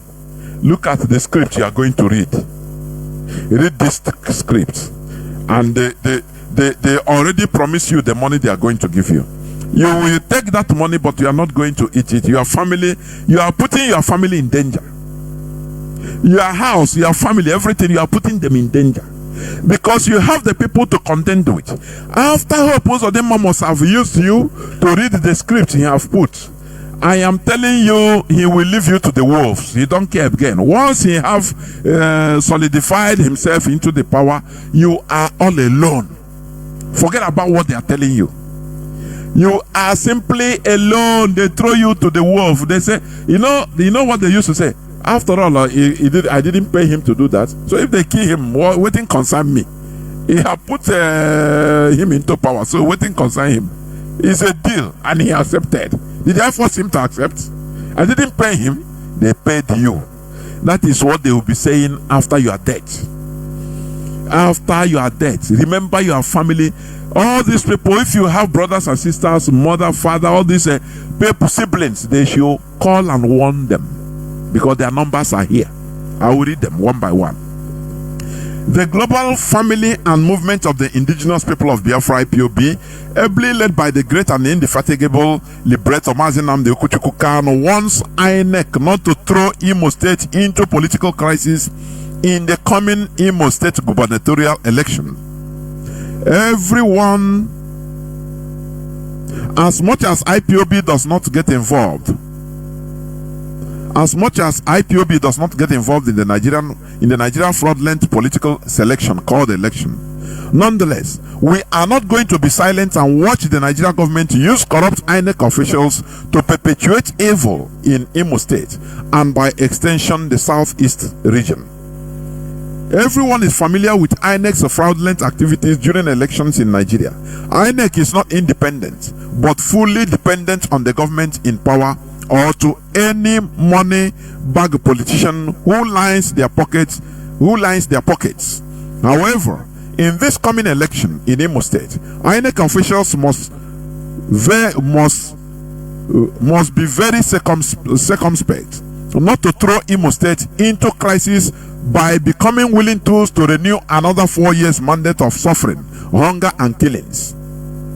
You know what the worst part of Hope was? If everybody have resigned to fate in our land, let them loot, but as long as they give us peace. But Hope Uzodinma came not only looting, he is murdering our people. If he behaved like Okorocha did not kill, he looted everywhere. He did not kill anybody. He did not. But this one came and is murdering people, killing young people, bombing everybody everywhere in our land. And you think that we are going to keep quiet? Okay, let me continue reading. INEC officials must not be another Supreme Court that imposed a rejected candidate on Imo indigents using the colonized Supreme Court. The illegality of the Supreme Court threw Imo into unwarranted suffering, political intimidation, and mass killings. IPOB members are not politicians and neither partisan, but we are against any political party or government that is toxic to our people. The Supreme Court governor in Imo State, Hope Uzodinma, is a murderer and a mass killer who has killed and forcefully disappeared a lot of people in Imo State. He has ensured that insecurity reigns supreme in Imo State and beyond. Those who are colluding with him to rig him back into power should watch their back. He who fetches an ant-infested firewood has indirectly invited lizards for a party. Therefore, INEC officials that Hope Uzodinma handpicked and drafted to rig the Imo State election should be very careful not to buy a market that comes with heavy prices. We want these drafted INEC officials to know that Imo State people are groaning in pains from a killer government, and it will be suicidal for them to subvert their wishes in this coming election because of money or threats. If you can't stand for threats and can't say no to bribes to subvert the will of Imo citizens, you have the time to back off. But should you subvert the will of the people, be ready for the consequences. Ndemo and IPOB intelligence in Imo State are watching. We are watching, we are watching. Okay, so I'm going to mammy, I'm a changuro, the Supreme Court governor will use you and dump you. And when Mbambanaka, both in your life and in your house, honor, you will not even see Hope to defend you. So, for your information, the IPOB intelligence has uncovered some INEC officials that have been drafted to various Imo State local government areas to compromise election results in favor of Opozodema and APC. All these identified and named officials are from outside Imo State, except one official. We advise every one of them to be professional or back off if they can't be neutral and do their job honestly. If they insist on doing the dirty job, then they should get ready for the consequences. These people are: 1. Abombise Newedim Ijoma Osla from Abia State. The phone number is 080 389 74747. That is the phone number of the Abombise chapter of INEC official. From the woman is from Abia State. Her phone number, I repeat, is 080 389 74747. Number 2, Aya Zombie say the INEC official is Chukwuemeka Blessing Ugo from Abia State. His phone number is 080 373 8664. I repeat, Chukwuemeka Blessing Ugo from Abia State. 080 373 78664. Why we are saying this? So that their parents, anywhere they are, their siblings will call them and say, hey, you people, please, one name working, one name why, please run away, don't resign, so that you have your life intact. That is why we are doing, because I know Ajubu. That is how we are. That is IPOB. We cannot continue allowing our people in Imo State to be destroyed and we do nothing. No. The time has come. And you people that are the people, INEC officials being drafted in Imo State, in order to do the dirty job for Hope Uzodimma, remember, Hope can run away. It will litter you to the wolves and you'll be consumed. Anywhere you are in Nigeria, you'll be consumed. Number 3, Obuehi Gloria Chinasa from Abia State. His number is 070 688 81062. I repeat, Obuehi Gloria Chinasa from Abia State. 080 688 81062. Number 4, Ezini Hite Wosuchibo from Anambra State. His number is 080 399 93935. I repeat, Wosuchibo from Anambra State.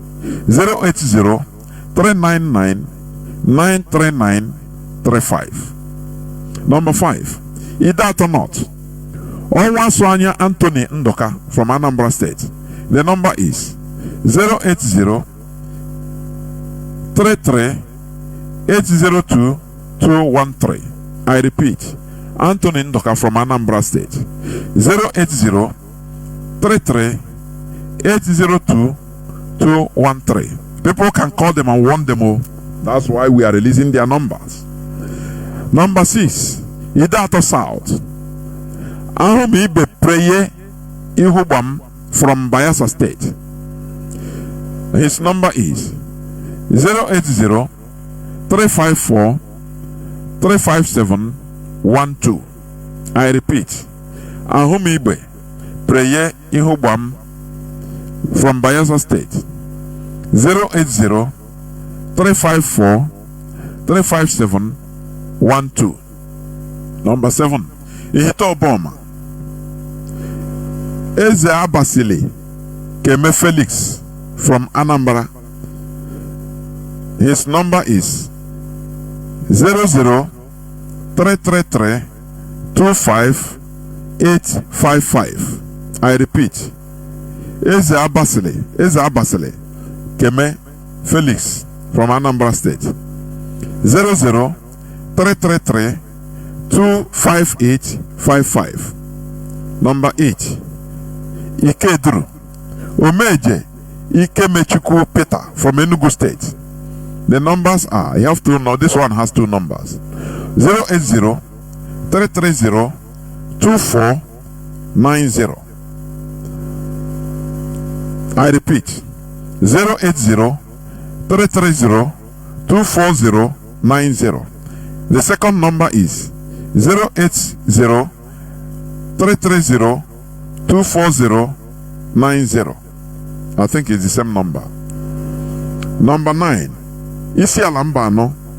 Where is Elizabeth from Ebonyi State? The number is, these are their private numbers.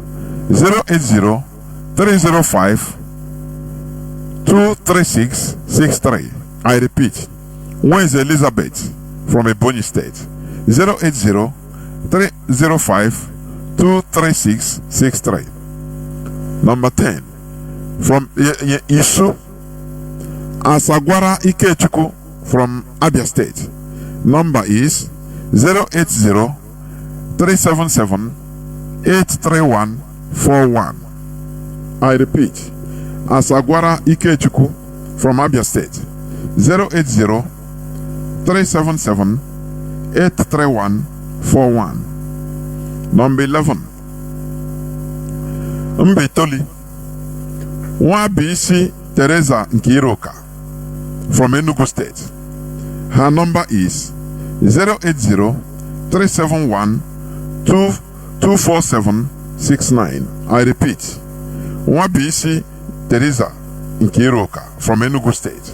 The number 080-371-24769.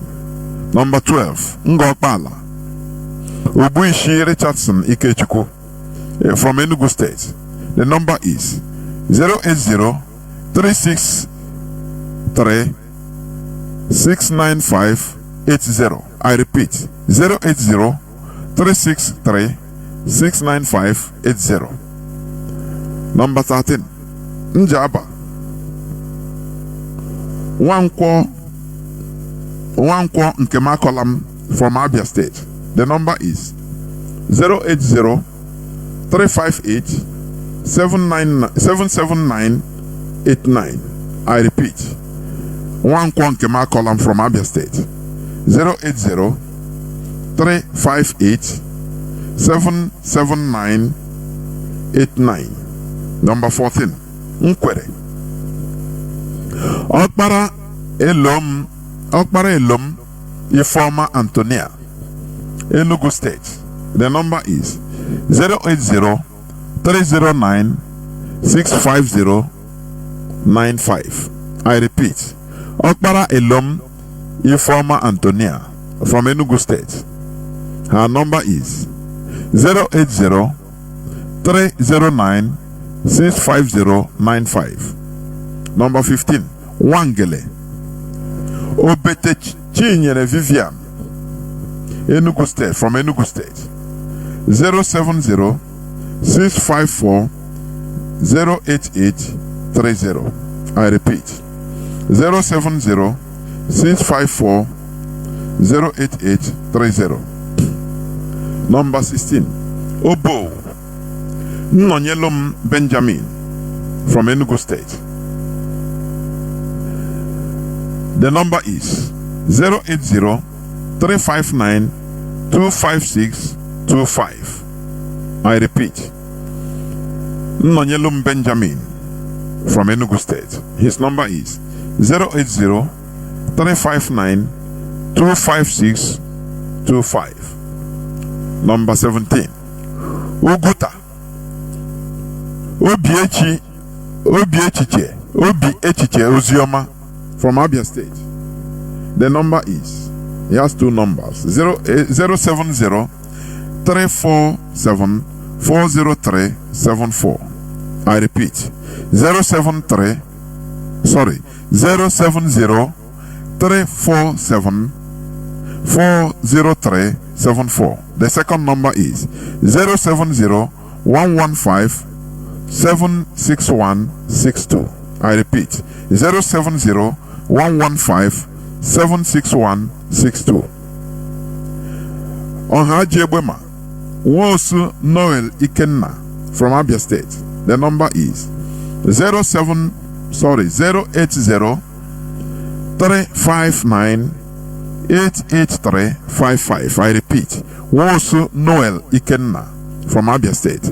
080 359 88355. 19. Okigwe Ozo Chinedu Victor from Abia State. The number is 080 372 25018. I repeat, Ozo Chinedu Victor from Abia State. 080 372 25018. 20. Onuimo Onuimo. Now the name is Ohabuiro Henry from Abia State. The number is 080 330 803 402 8216. Whether this one is okay because the number is too much. 080 330 803 402 8216. Number 21. Olo Okocha Godfrey Ogonda from River State. 080 331 02484. I repeat, Okocha Godfrey Ogonda from River State. 080 331 02484. Number 22. Also Oranebo Etelbet Ikenna from Anambra State. The numbers are, he has two numbers.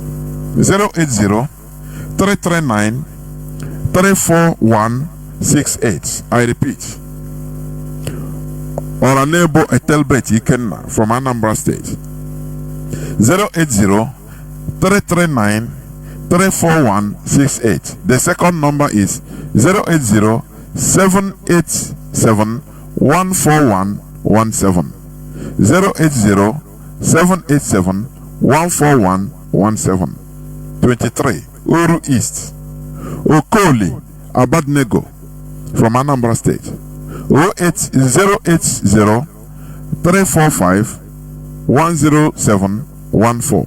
I repeat, 080 345 10714. Number 24. Uru West. Uzoka Emmanuel Uchenna from Imo State. The only person in the same, from the same Imo State in Uru West. The number is 080 345 227 192. I repeat, Uzoka Emmanuel Uchenna. 080 345 227 192. Number 25. Owerri Municipal. Obenna I Ifeanyi Chukwu from Enugu State. 080 335 75625. I repeat, 080 335 75625. Number 26. Owerri North. Nnaji Ifeanyi Chukwu Henry from Enugu State. 080 309 19961. I repeat, Nnaji Ifeanyi Chukwu Henry. 080 309 19961. Number 26. Okay, sorry, number 27, the last but not the least. Owerri West. Okike Meka from Ebonyi State. The number is 080-356-08131. I repeat, Okike Meka from Ebonyi State. 080-356-08131. If you doubt IPOB to your own peril, if you doubt, is part of the press release. If you doubt IPOB to your own peril, Imo citizens and Indibo should watch out for the INEC officers mentioned above. Call them to order. Anyone who compromises the November 11, 2023 governorship election in Imo State should be held accountable in whatever format available, and the person should be pursued to his or her home for betraying the Imo State. More so, those hotel owners in Owerri who have concluded plans to hand over their hotels to the Imo administrator from the 4th to 11th of November as rigging centers should be careful not to jeopardize their businesses after the elections. It will be stupid of any hotel owner to sacrifice his hotel business for political expediency. They are hereby warned. Also, we declare that any religious leader, traditional ruler, or traditionalist campaigning for the Fulani imposed governor, murderous government in Imo State, to continue is a hypocrite. Murderous government in Imo State to continue is a hypocrite. That person may be directly or indirectly benefiting from the sponsored insecurity situation in Imo State. IPOB hereby advise willing voters in Imo State to go out and vote their preferred governorship candidate and defend their votes on the November 11, 2023 governorship election. Comrade Imam Powerful, Media and Publicity Secretary for IPOB. Any person that is telling you that no election in Biafra land or no election in Imo State, that person is not ready for plebiscite, because also referendum is also election. That is it. That is the logic. You understand? So we know that they have written it is not your vote that counts. We know that.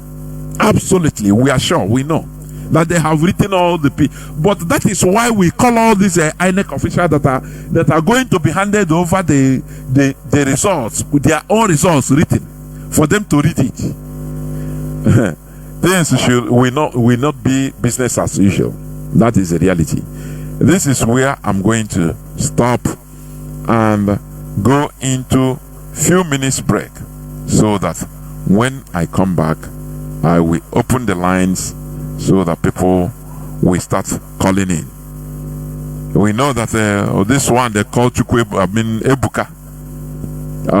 Is it Pastor Ebuka or Reverend Ebuka have started campaigning for Hope Uzodimma? But he should be warned. I am telling you, it doesn't matter your religious sentiment. We are no more. That sentiment have died in us.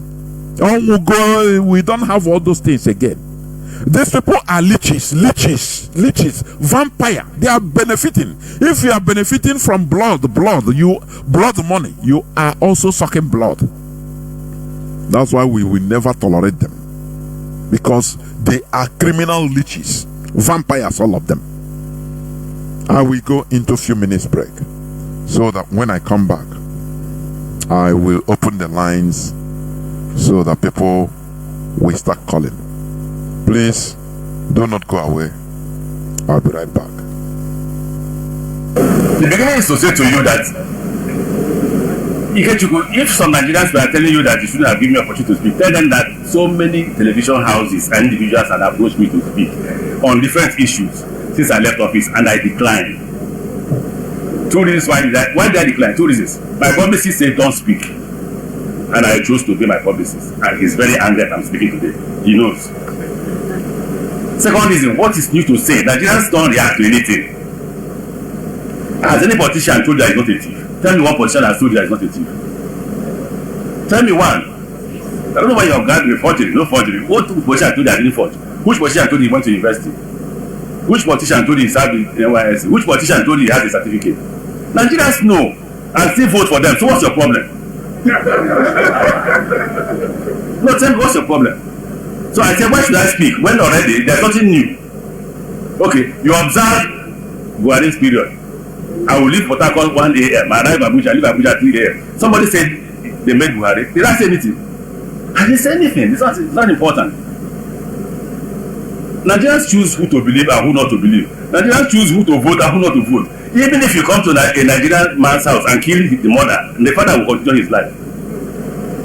Nothing bothers you. Nothing. So why do I waste my time?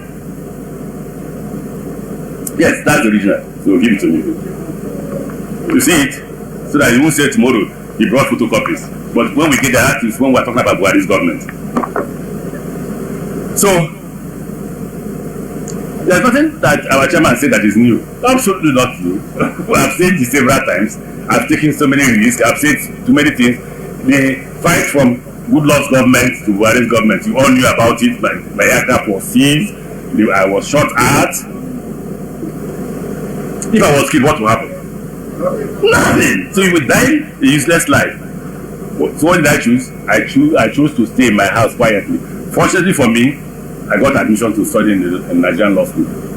And rule number 1 is, like they told me if I came here, you are our property. You have no right to go anywhere unless we permit you.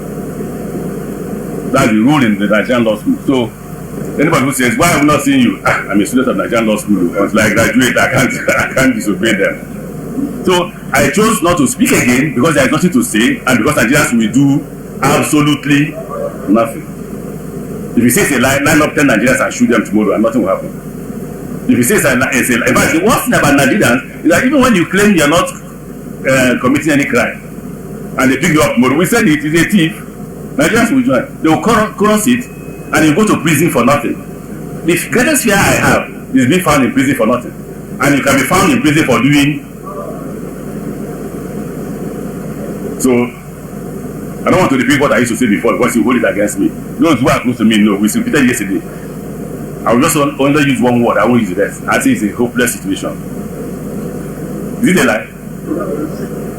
So let's go a bit further. Let's go a bit further. You will be shocked that I won't talk about Buhari's government for 2 reasons. And I won't talk about President Chinedu's government. One reason why I won't talk about Buhari's government, I'm a participant, but they asked me that question yesterday, what moral reason do you have to criticize Buhari's government having been part of it? That was the argument. I do, if I want to argue it. But again, that was a huge debate amongst us, and we are all agreed I should say nothing about the government. So I now told them if I will say nothing about Buhari's government, I will also say nothing about President Tinubu's government, because you know the problem. Instead of Nigerians finding solutions to their problem, they are committing suicide. I'm praying for you every day that you should continue to commit suicide, so that by the time I wake up one day, all of you have died. I can now reap the benefit of your death by taking those things. What other people resist, like in Ghana, as is going on now, like in Kenya, is what Nigerians, no worry, not be 4 years. After 4 years, he will go. The man wins the second time, whether by magic or by crook or by listen. You know, not only 8 years. No be good luck, no be good luck don't go so, no be why don't go so. He go soon go. Another person will come and repeat the same thing. You'll be saying that until the day God will come. For those of us who are Christians. So I have chosen to be like you, say nothing, hear and do.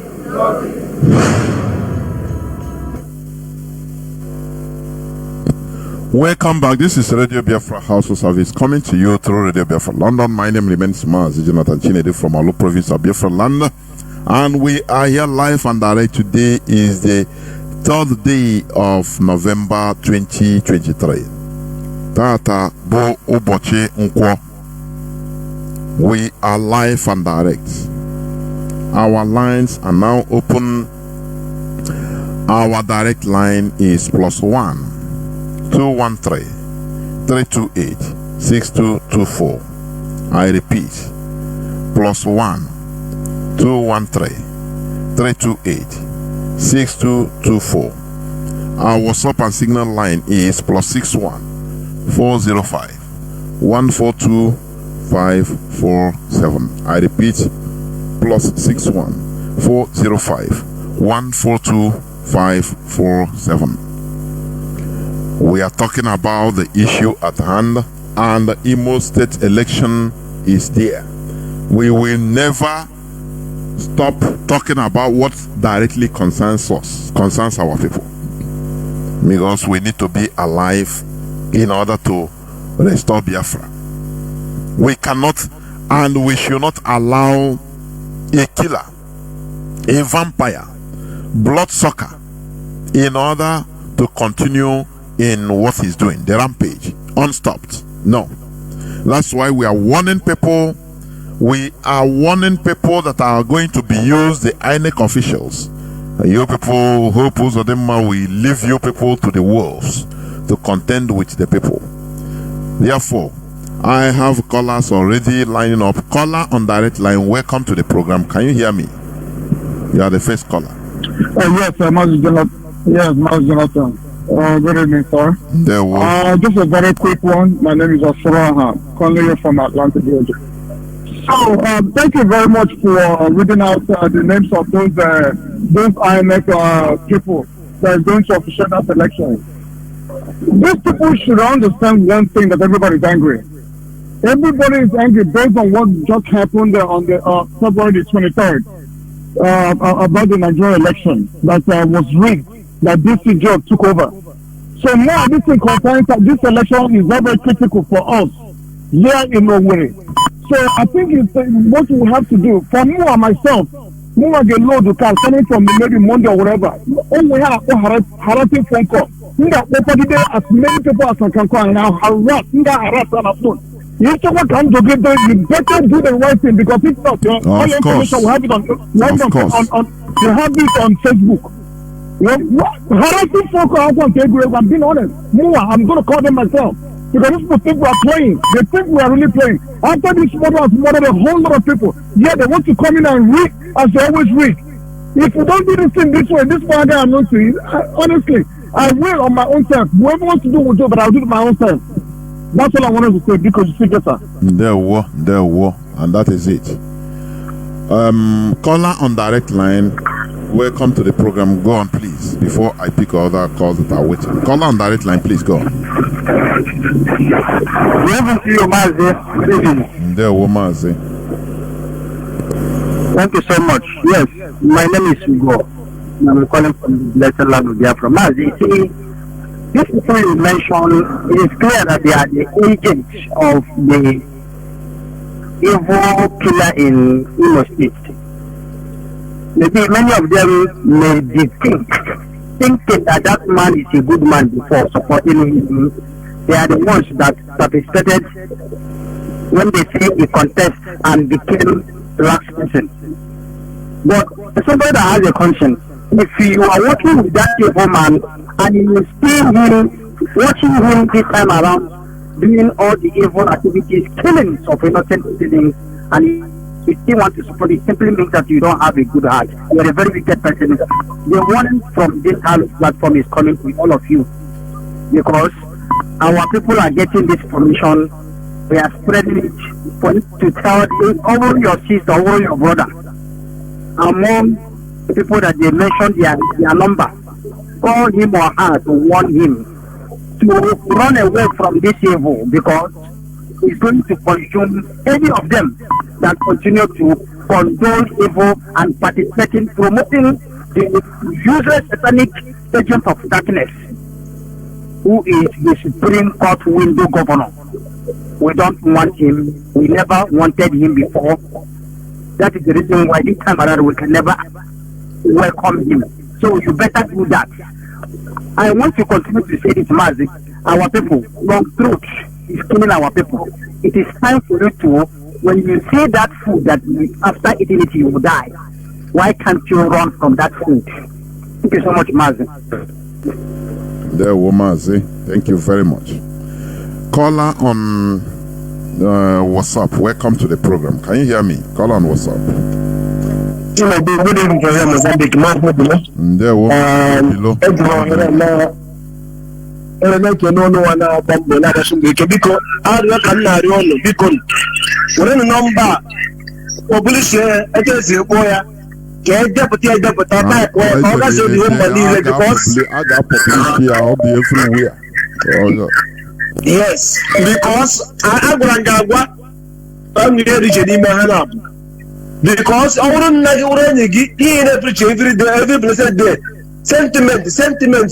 I'm not going to here. They're going to shake it. Philomena Mamu. Oh, Waria, Niana Manago, Yaga does Mamu to it, La Malaga Patoya. Umunam no Munam didn't Imo States. I want to Alimo says John George Ramanaganabu.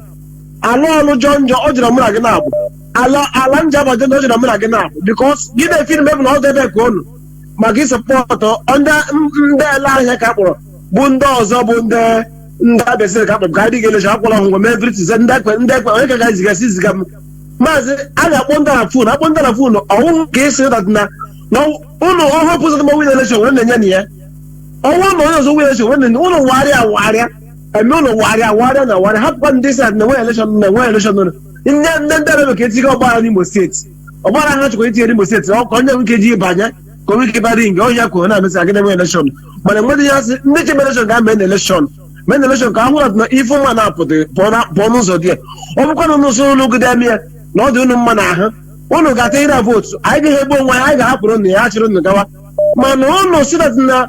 At the vote, and we know also, Mono, we know when the Ara injustice and fight. I fight a Ronishi.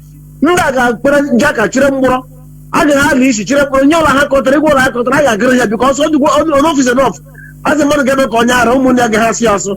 That was she take just when the charger, Chalumu Monabre. When you make Kojo, this over the Kojo, give my woman a coma. Because how much like it, because one call like, all the position is one call like, one, how wrong and we have the color had them, how about that coma, how about that Gojo, how yeah, I did you put a good chat, or from near Mozambique, I'm not from Java. No, that's no got to vote. I have to own you, should no. Na Obuma no the man ya take a vote because woman one negi only one negi you get a vote on a goes on a minute Obuma one negi you got zero goes I have one negi now don't want to get them also then you can see or who's a girl you get rules again with one negi or in the question or go work or one negi or one negi maggie get them here no so now them here you also I got already them maggie you would have one name and you get with a mother you get also for that also one work because what because didn't hear a sentiment because they just got here. Ojiega got gives our own people says, oh, come again up. Yes, a shop right. Yes, the popular. Yes, the man. Oh, and I know the guy. Oh, they can won't go again here. Here to know, I would like here. You know that those are. Oh, let them again up because we contribute and we make sure that we here I name one again. Was it? You shouldn't get a bonus.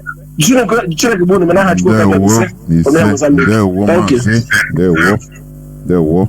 Caller on signal. Welcome to the program. Can you hear me? Caller on signal. Good evening, Mazi Jonathan. There were. My name is Mazi Fanny, calling from his location. Mazi, don't mind the way I am. You have said it all.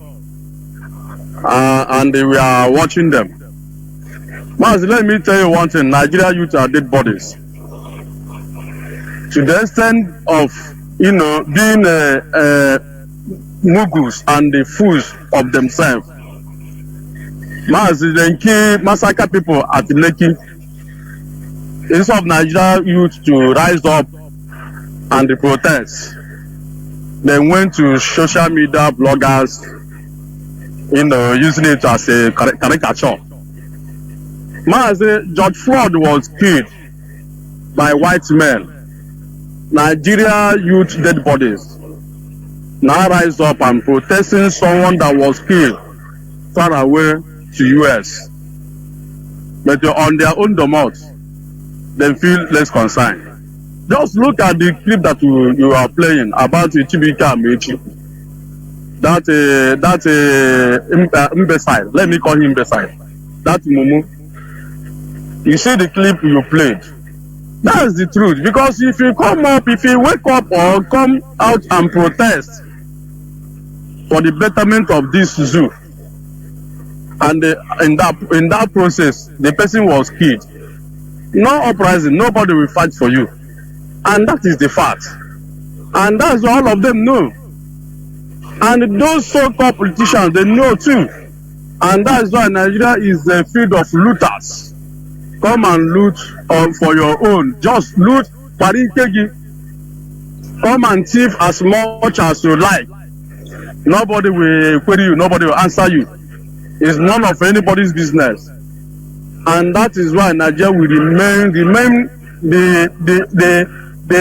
what am I going to call it? A jungle until the kingdom come. Until they do the okay. Look at this Labour president, which they brutalize in the world. Now, Mazi, if it is in another country, if say another country, this thing happen, a president of Labour and the police do with the help of governor, in order to beat that man. If he send another country, Mazi, I believe that Nigeria dead bodies youth will rise up and protesting it for that side. Are you getting me? They look at it. Look at it on their own domot. Their president, the Labour president, was brutalized, was insulted, was kicked. But rather than we use it to do caricature. They use it to do social media bloggers. Then we now use it to do caricature. That is Nigeria for you, because Nigeria is not a country. It's a lawless and jungle. In short, is worse than jungle, because in the animal kingdom there is the order, there is rules and order, and they can never go beyond that. Otherwise, you'll be killed. Other big white animal will swallow you. But in the case of zoo, Nigeria is not like that. Let me use this opportunity to warn those people that their name was mentioned. As a I believe you people who need let me use our language and talk to you people.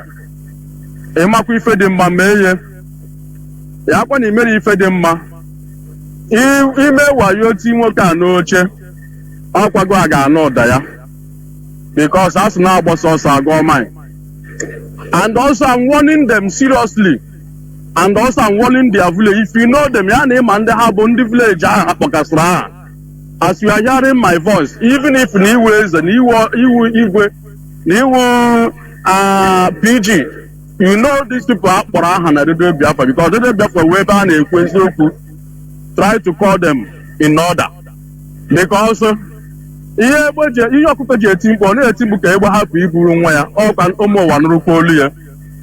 and also let them be one and their families, because I have one with election in Imo State.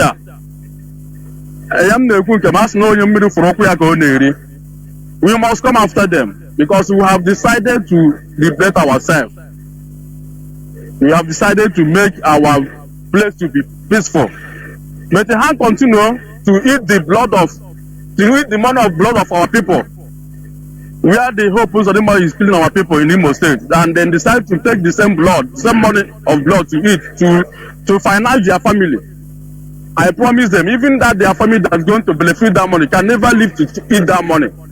That's the promise, not a threat. Mazi, may God bless you. We are watching them. May God bless our leadership. Go now from here, Mazi.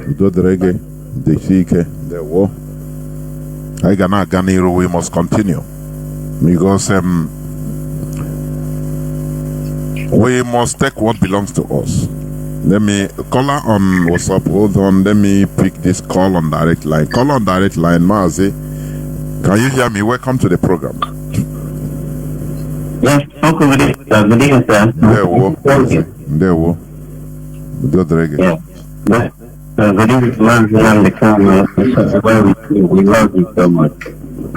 The theory as cited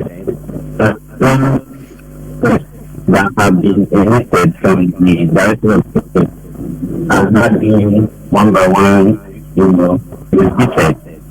So they are flattened and they are 7 steps ahead of Biafra yesterday. Thank you for that. I am looking into a few words. I think from what you said tonight, the only question that bestowed all you said, I mean, the former governor of however, I tend to realize that a few told me something like that view that Israel will go to resistance, this NYC, whatever. The army and Nigeria, whatever, will give you an oath, telling you that you are not going to walk out from this oath. You are telling them that this oath guide you forever. The same thing it is repeating on the Nigerian law institution, whatever.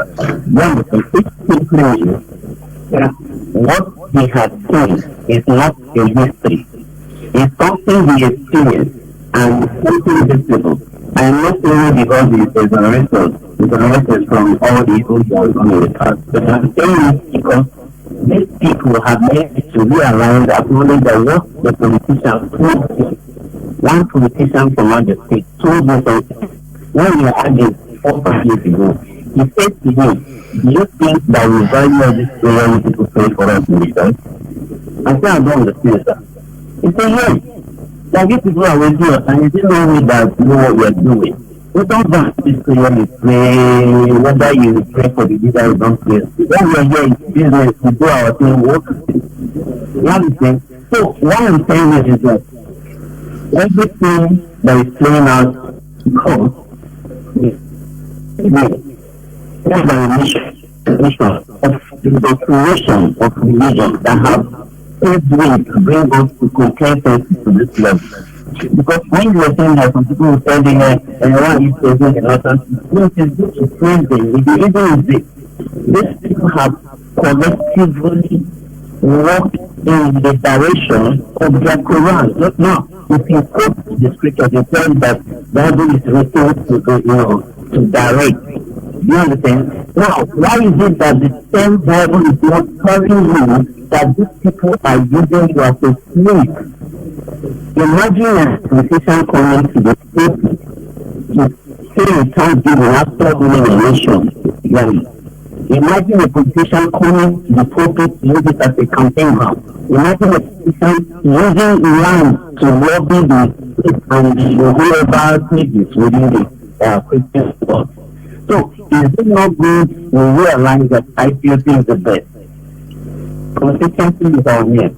And I'm not making this for us to be praised by these our enemies. No, what we are saying is that hope is actually state. We're not opening our go. On Cabro, Igachino state, no, they want that state, no, only and religious and animal. Then also, sir, I'm suggesting and I'm feeling. Apart from just people you understand their numbers, I want to make it known to lawyers, judiciary groups, because this thing I'm seeing it as a share of cake in between the 3 tiers of government. Now, whenever these people do their thing, they will push the other side of people. And you will to share your own money. I will take it to court. The court will share, they will take it to INEC. INEC will share, they will take it to AMI. AMI will share, they will take it to the you understand? They are just picking up one by one, diminishing our sense of living among these politicians. I don't have what to say, but I'm so happy. Never have a look. Almost never out there. You might be going out there. Now, they are listening to you. I know what is it? I say, I'm not going to know how to do it. I'm not going to do it. Now, when we emancipation things we think that are desirable, we destroy ourselves at the later time. Any never knew that Mwana Aburaba, only Mama Naya, Mana, Aburama, Sinimaro, even our Wabuna. One of them, let's see if I can let you know. Only I can do as you have tell it to the one more gradually. Thank you so much, sir. Bye. Thank you. Caller on WhatsApp, welcome to the program. Thank you for holding on for 11 minutes. Go on, Mazi. I think Mazi Emmanuel. Good evening, Mazi Chinedu. There were. Good evening from here, Mazi. I salute you, Professor Chinedu. I appreciate the wonderful work you are doing on this very holy platform. This is Mazi Emmanuel. I'm calling from city of Paris. By the special grace of Chukwokika Biama, I remain the France national PRO. Mazi, please, I just want to, before I go ahead, I just want to announce our upcoming ESN fundraising on the 11th of this very month. Please, Mazi. Biafrans, okay, thank you very much, Mazi. Biafrans and lovers of freedom, Biafrans in France, particular, and around the globe, I want to appreciate you, and I want to call on you once again. We are inviting every Biafrans and lovers of freedom on our upcoming fundraising for the Eastern Security Network. And this very fundraising is being done for the great volunteers who has volunteered themselves for this very noble struggle. And Mazi, I just want to communicate the venue, because the venue will be on the Zoom. The venue will be on the Zoom, and I want to call the Zoom ID is 8248 1164 149. I just want to call it again, 8248 1164 149. Then the passcode is 700093. I repeat the passcode, 700093. And the date is on the 11th of this very month, this very November, the 11th of this very November 2023, and the time is 9:30 p.m. We are using we are in the same time with Biafra land. So we are calling all Biafrans and lovers of freedom to please join us in this very fundraising for the great men and the volunteers in our land. The number to call if you want to more information, this number is direct call or WhatsApp. You call +33 75 30 17 881. You call, I repeat the number again, +33 75 30 17 881. The other number is +33 75 31 21 961. These are the number you will call for more information on this very upcoming ESN fundraising for France. This is for France family. And we are calling all Biafrans, wherever you may be. But what we need, we don't need audio money. We need people as in a couple of ego. If you pledge €1, I make sure that you will redeem your promise. We are not joking here. So Mazi, I appreciate this very noble work we are doing. And before I drop, I just want to say, Mazi, the clip you just played concerning the Alhaji and the Adamu, as you know, you people have been playing this very clip for a very long time. And the question we should ask ourselves, have our people learned, what precaution have they taken over this very announcement, this very, this very awareness? Mazi, you see, ọnwụkwa ma ga-egbu anyị, a ga-egbu anyị. Ana m ekwu ihe a na-ekwusi ike. Ọnwụkwa ma ga-egbu anyị, because a sị na ụkpa na okoko gburu ntị chiri ya. Mazi, this vulture they call Hope Uzodinma. I am from Arondizog, from Imo State. I know that this man have turned our land into a different thing. He has turned a peaceful place. Mazi, you see, what baffles me is that you will hear it is happening in Imo State, just like you said. The people in Anambra will be, regarding us as see all these Imo State, they are all cowards there. The people in Abia, the same thing. The others in rivers, they will be joking. The others in cross river, they don't care. But when it happens to them, you will see also people in our side will not do anything. So you see that these people have, it's like we the people, the problem comes from us. We have been blaming the foreigners, blaming they are using Fulani impose the governor, Fulani impose this, Fulani. What of us? Can't we impose to others? Can't we impose to others too? Is it only Mazi, we don't have the discipline, the capability, is it only the creation of Nigeria? We have been lamenting. They impose this person.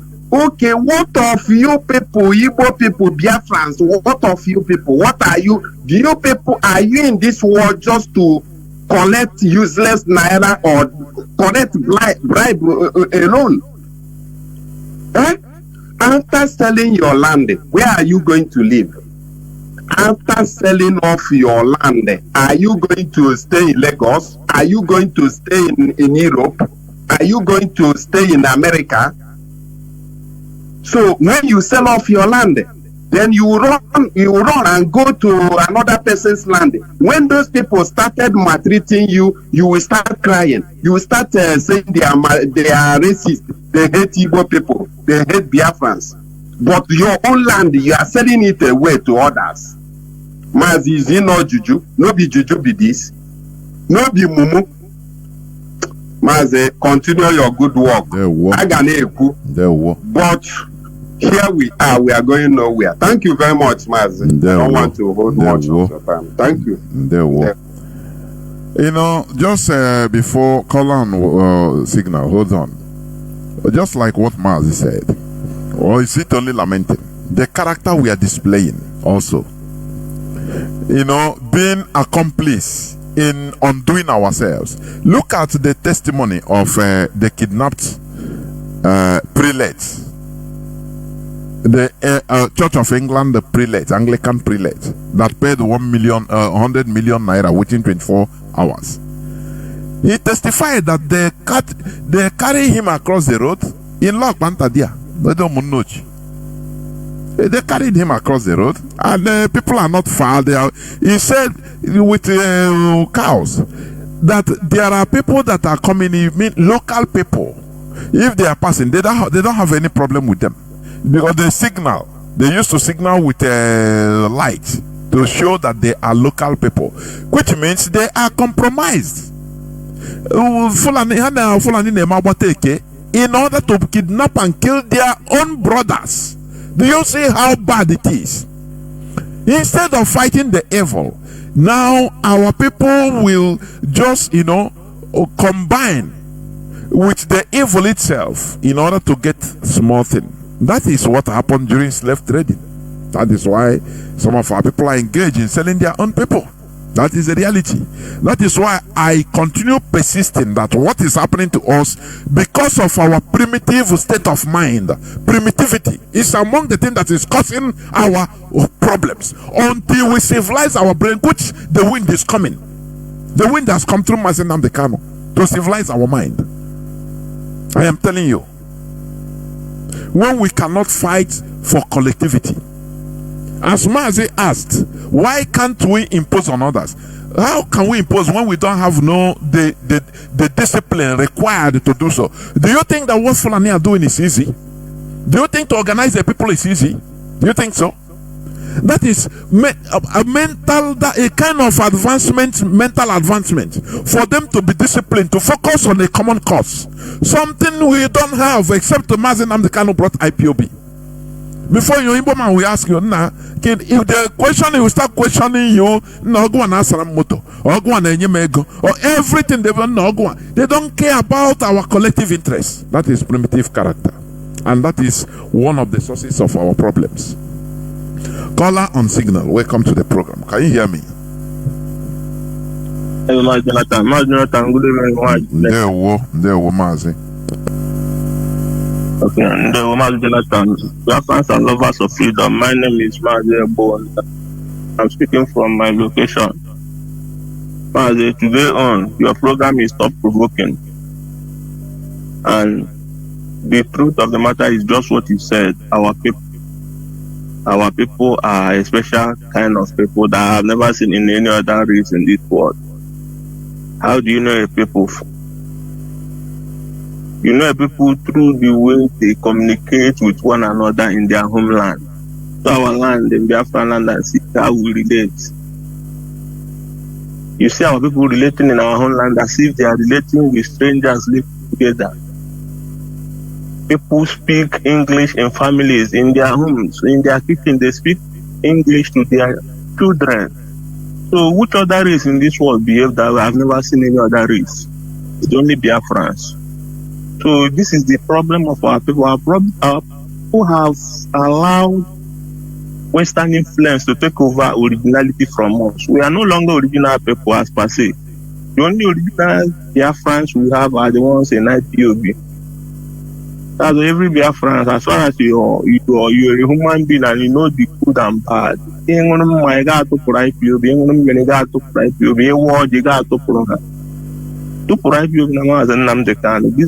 who have come to save you.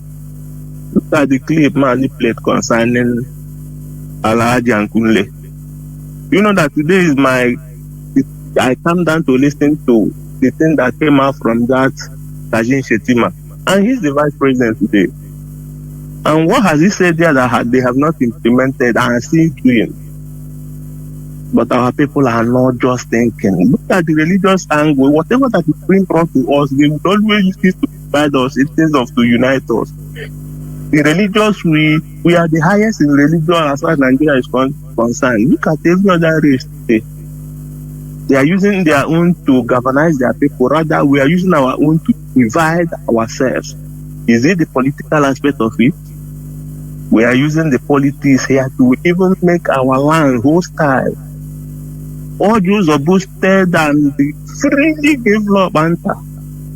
The land of the Abians, the law banter, the people of that vicinity, he gave their land by force and gave to strangers free of charge.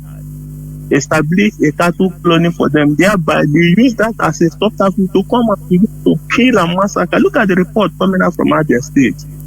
Over 70 dead bodies discovered in a pit. And this same prelate that you just narrated now gave that revelation and nobody took it seriously.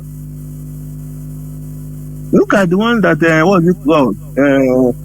Toby is saying that over 30-something corpse that they discover from a river. They want to run autopsy and government asked them to leave it. And he quietly left it because the life of his people doesn't concern him. His political interest is more better for him than the life of his people.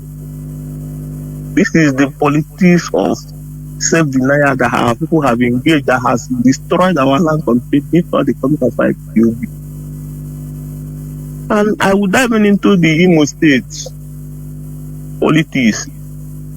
Let it be on record that Imo people, the Biafrans, the Imo guys never voted for Opus or the man. He never had the mandate of the people in the first place.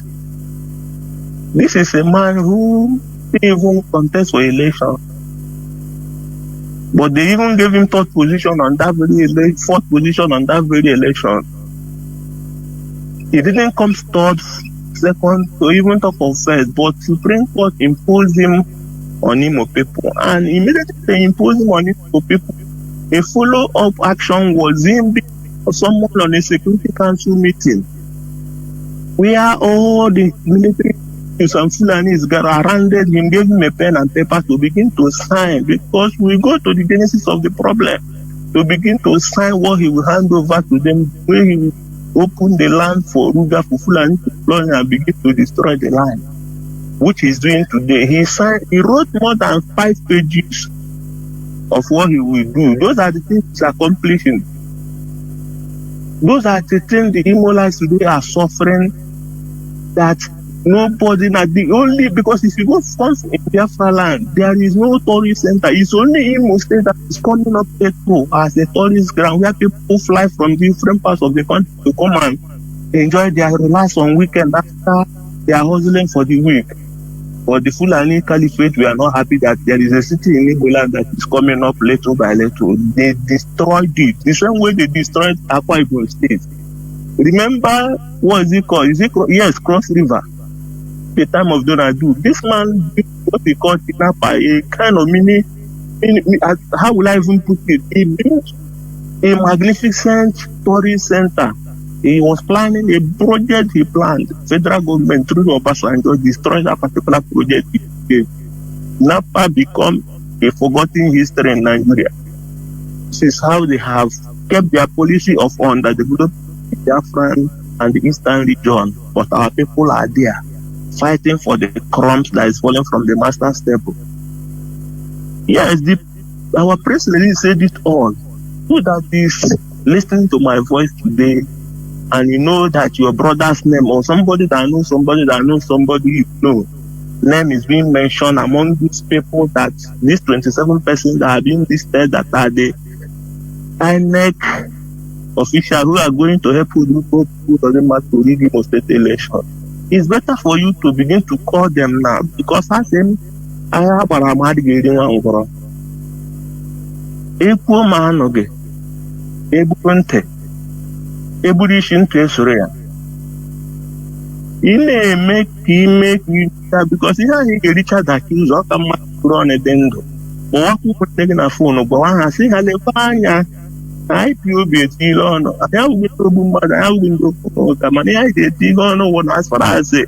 I don't have one. I got them to pay 1 Ali Bao loaf. Gone are those days when they say Abia Imo, Anambra, Enugu, Delta, Obasagam. No.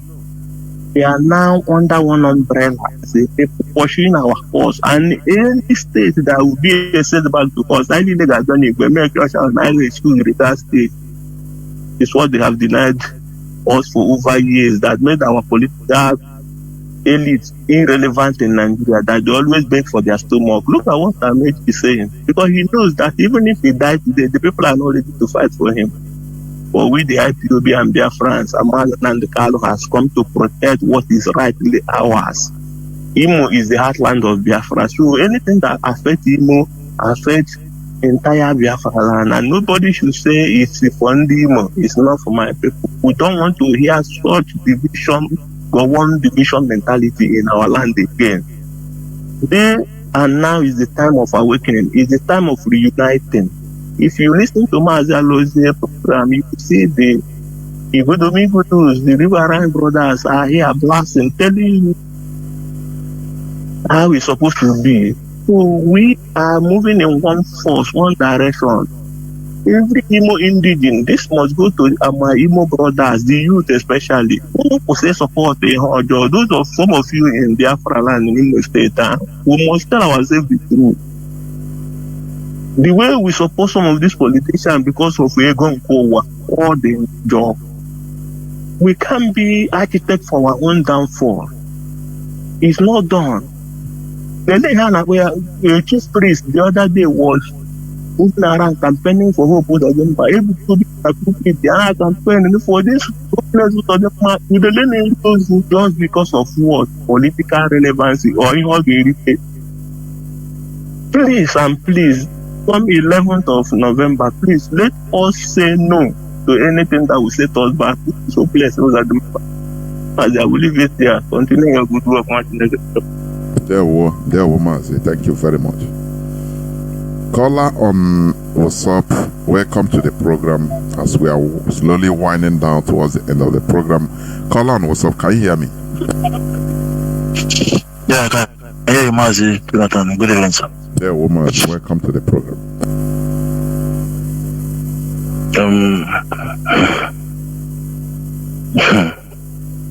Mazi,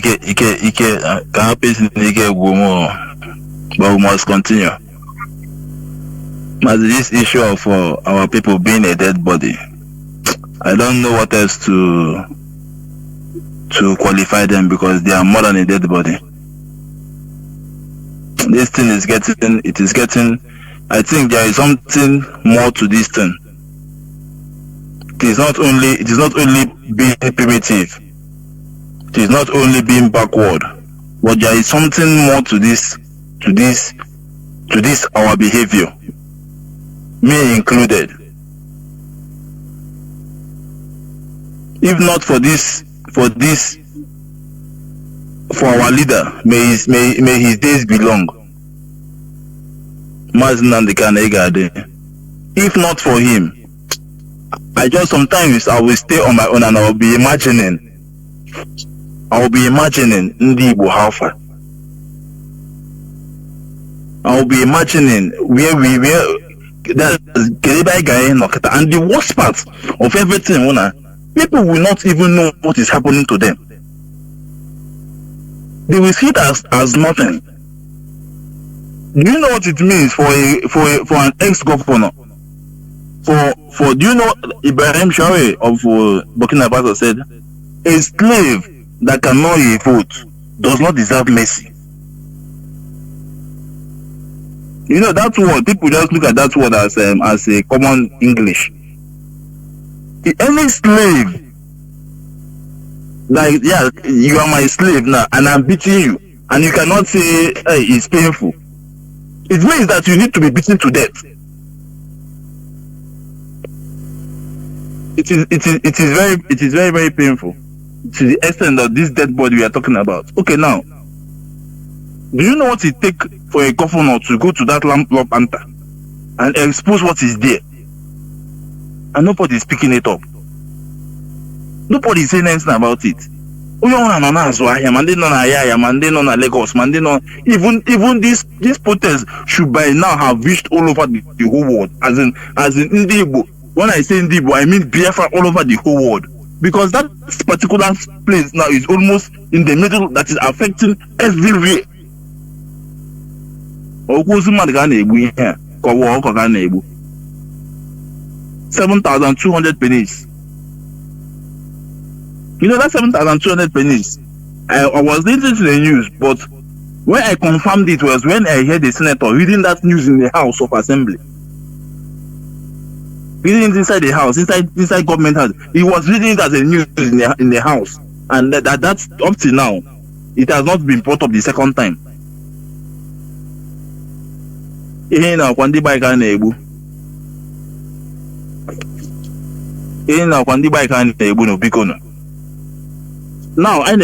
we are talking about Hope Uzodimma, the vampire that have been sucking blood. He said it in the national TV. He said, no, because he said it pump and pray that it is not the people that voted him there. Also,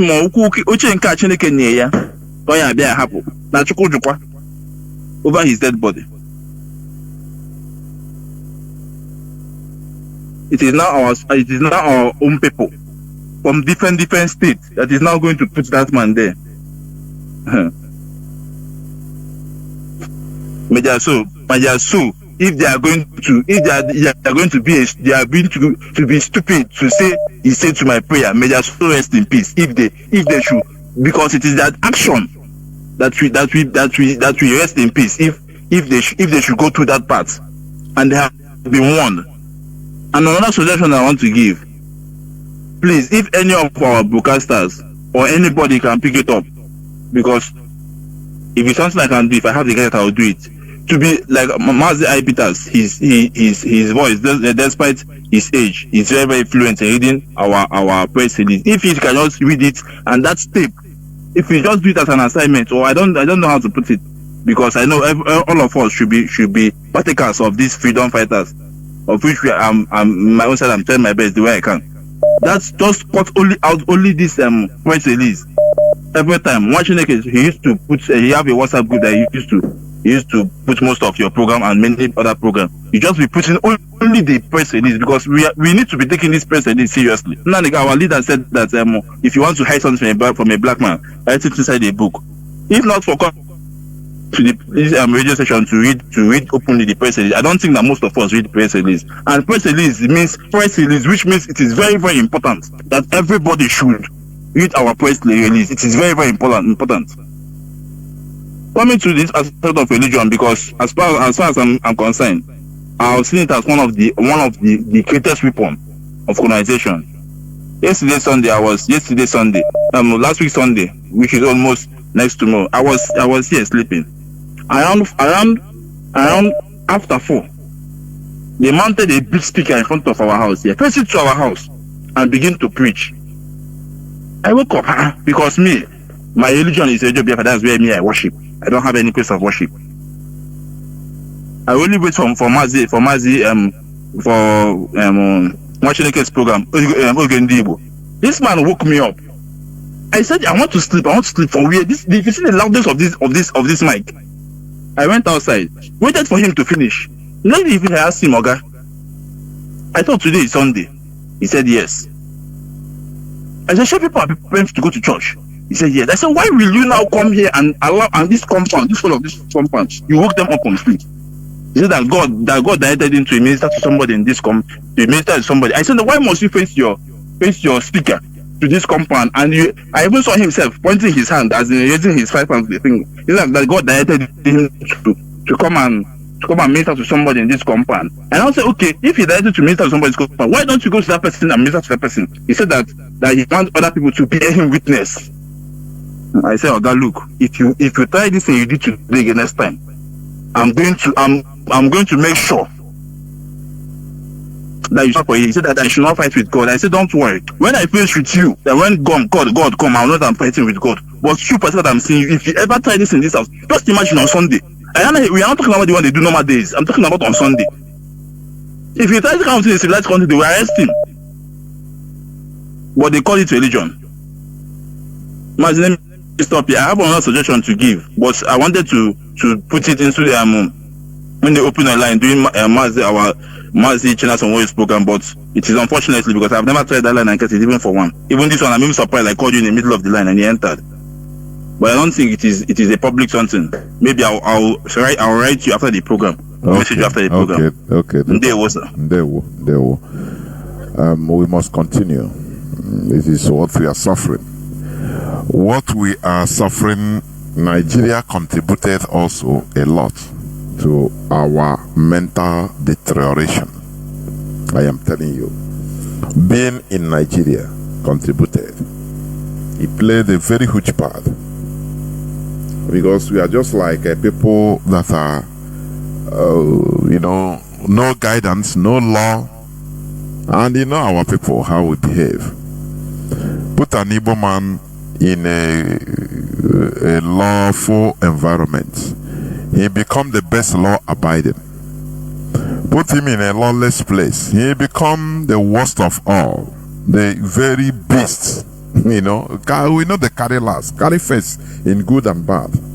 So we are in Nigeria, and Nigeria is a lawless country, destroyed our mentality, and here we are. So that is it. This is where I'm going to switch off the calls, please. I will not pick any more call. Biafrans and lovers of freedom. Tomorrow I will come back, and I will also read, just like our brother suggested, I will read the press release again, because we will not keep quiet where we see and know the author of the massacre, the slaughter of our people, and we keep quiet because we want to be into power. They always use insiders in order to commit atrocities. Any person that is telling you, no, don't come out, sit at home, he is number one enemy of the people. They want to use the person in order to make sure. Do you remember what happened in Anambra during the Anambra election, where the APC wanted to form the complete triangle and the IPOB leadership played the complete chess game? You understand? Do you remember? When they thought that there will be there will be sit at home. At the last minute, they have calculated that they are going to they brought prisoners from every part of the country in order to do something, to vote for their APC candidate, Andioba. But at the last minute, we removed the sit at home, and people, all their plans were turned against them, you know. And what happened? That is how you saw the emergence of this man. I mean, this Chukuma Soludo. No matter all odds, there are people that the APC is an evil party. All of them are the same, yes. But APC it's just like Islamic Brotherhood. That is how they are. They will use the sentiment of democracy, electioneering to enter power, and after questioning. That is how they behave. Everywhere. They did it in Tunisia. They did it in Egypt. They did it in different places. Even Egypt, Muslim majority country, have to reject Islamic Party, Islamic Brotherhood. They put Mohammed Musa, what is the name? The dead one, in prison. He died in prison because of sentiment. They used the sentiment to campaign after the removal of the Egyptian president through their revolution. And what happened? They appealed to them through democracy, and they said, okay, they voted for Islamic Brotherhood. And every time bomb exploded. He went and brought terrorists everywhere. Questioning. The same thing happened in Tunisia. The party Islamic Brotherhood, they call Ennahda. The same thing. They use sentiment, but after they saw how they saw them their way, and they say, oh boy, instead of them, let us continue what we were doing before. So, you see the contract they give to, we need to rupture the contract they gave to the vampire of Imo State. We need to rupture it, and that is what we are doing. We cannot allow this in, we shouldn't allow it to take place. That's why we are calling the names of these INEC officials that are being put to rig the election. That's why we are calling on them, calling their names and numbers, so that to be forearmed, or forewarned, they should be forearmed. There are people we tell them to run away. Do not do that bidding. Does it make any sense? Even the food you eat will not digest even. So you better live your quiet life. No person will come after you. Otherwise, both of them, you help put him solidify his rulership. I call it rulership. And you are in danger. You start that time. He will not say. He will not even. He doesn't care about you. He have given you the money. That's it. So we must do the needful. Thank you for listening today. Biafra is our religion. Biafra is who we are. Biafra is our identity. From me, Mazi Jonathan Chinedu, from here, it is simply good evening.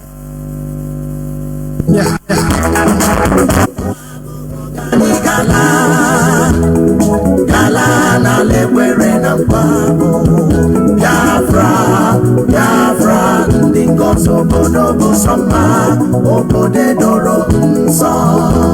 The land of the rising sun is a home of hope, of the Biafrans. The fire of the eastern land is a promised land, a blessed land of the Tribalism. Ebe kagono si Biafra, ebe kagono si Biafra, Gaimara Biafra, kane boso kabiri, Gaimara Biafra, kane boso kabiri, Biafra kane no. Waboke, Anijala, Nawama. Wana gemo kamno na lombo, wana jumbo, wasina Biafra natago. Chukwu kike biama, onyagi nolaka, yamera niye marama. Zombe, uwaboke, Anijala, Nala namo. Biafra baloma, ala chukwu gozire, ala manamo, ala chukwu gozire, the rising sun. Mgbe mbuka mkpụrụ wesi, ojiye matakere, owe aka yenu, aka fuwa yufu wetu ya. Maka n'ọnọdụ ugo, ọnọdụ ka dịrọ